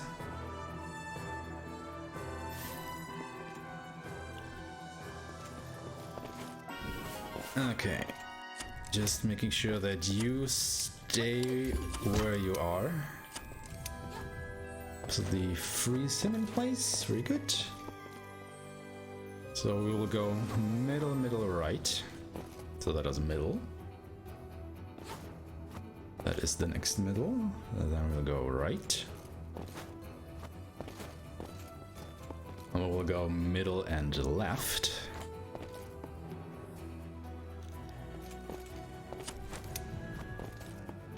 And then middle and middle again.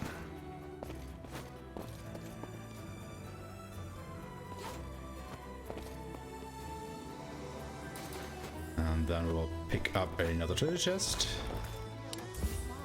for the last armor that we need.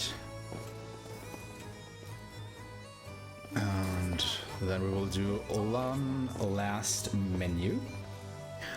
To get our last group in shape, we will need Ulan, Zimar, Kaden, and Alec. We have to put the armor that we picked up on all of these guys, so they can actually survive this fight. Milova. We'll go one more round on the Ascension tree, pick up the last couple stat increases that we can.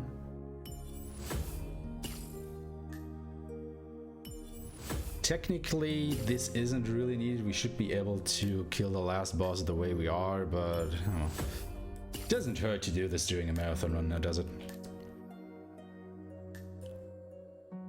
Wait, I don't want this, I want this. Then again, I might as well pick this up as well. Now with Kaden, we'll actually pick up another sub-job. We'll make her a hunter to pick up the mark ability, which increases our damage against a marked target. And with that, we should be set for the final fights of the game.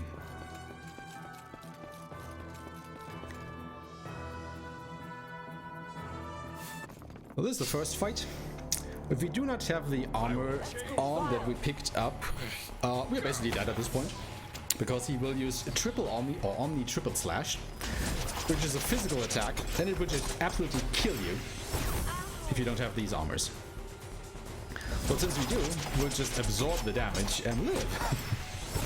And obviously you want to do that. Give it to me. Okay, so we're gonna use Mark on him. And an area fuse. My turn now. And once again, triple slash our way to victory.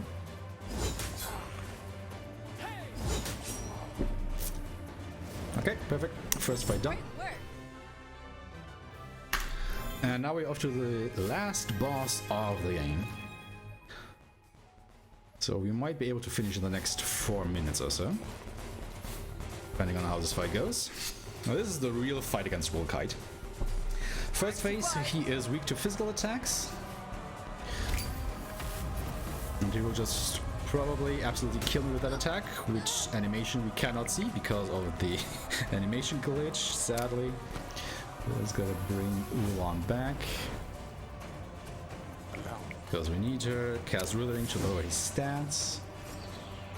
Supplement is good, gives him more SP to work with. I'll take you all on. And then triple slash the first phase. So we're now getting into the second phase. He is now weak to half of the elements and absorbs the other half, so you just have to know, which half it is.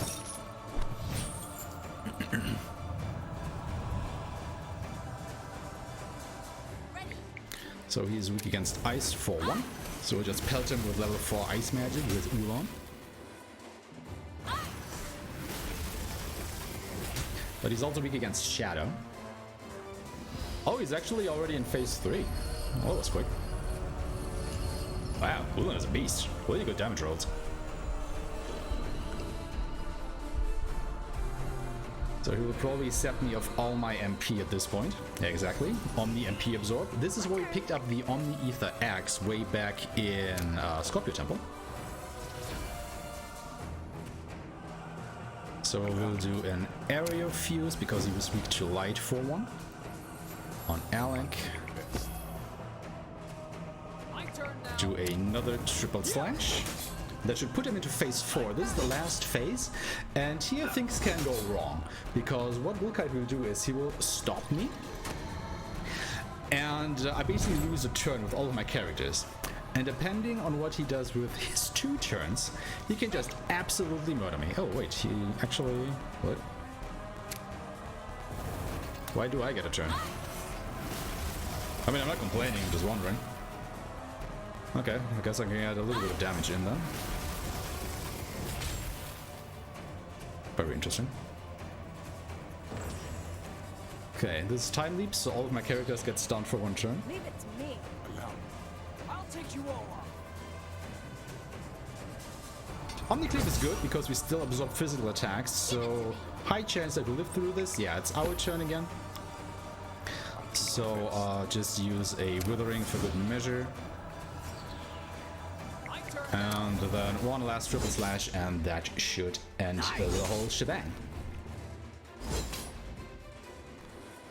And that's it. That is the last boss down. Time will be once the cutscene starts, and time. 3 hours, 44 minutes flat. I will absolutely take that. All in all, this was a pretty good one. Not gonna lie. I'm pretty happy with that. My PB/world record is a 3 hour, 40 minutes, and I think 32 seconds. So, you know, being behind by 3.5 minutes in a nearly a 4 hour run is pretty good, I want to say. I am happy with this outcome. And I actually got a gold split at the end right here, so that's pretty nice. The 333rd. But yeah, everyone, this is Astria Ascending. I think it's a really phenomenal game. I really liked my casual playthrough of this game, and I really like the speedrun of it as well. As I said, so far, I'm more or less the only active runner of it, so I would very much like to grow the community if possible. So if you think that this might pique your interest, you know, shoot me a message, and I will be happy to help you share my notes and whatnot. And thank you guys so much for the GGs, much appreciated. And yeah, this is pretty much all from me for now, because a shameless plug, I will be running Muramasa Rebirth tomorrow doing Obscurathon. So if you want to see and hear more from me, go ahead and catch that one. Other than that, stick around for more obscure games, because, you know, Obscurathon isn't at its end yet. There are still way more games to come in the next hours and days ahead. So stick around and catch some of these lesser known speedruns, and of course of their runners for sure. Last but not least, thank you so much for the organizers for having me. It was a blast showing this game off to you guys. Good luck to all the other runners, and I guess I will see every one of you soon again. Until then, everyone, bye bye.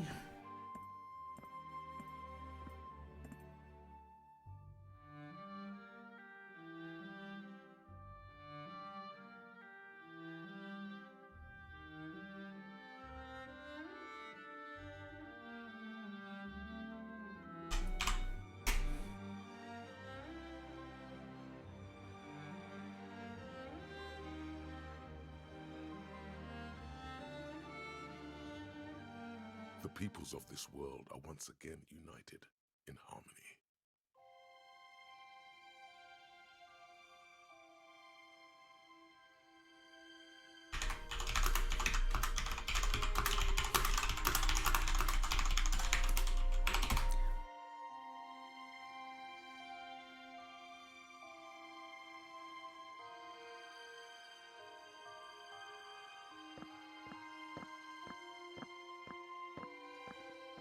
I wonder if the arbiters are aware of what happened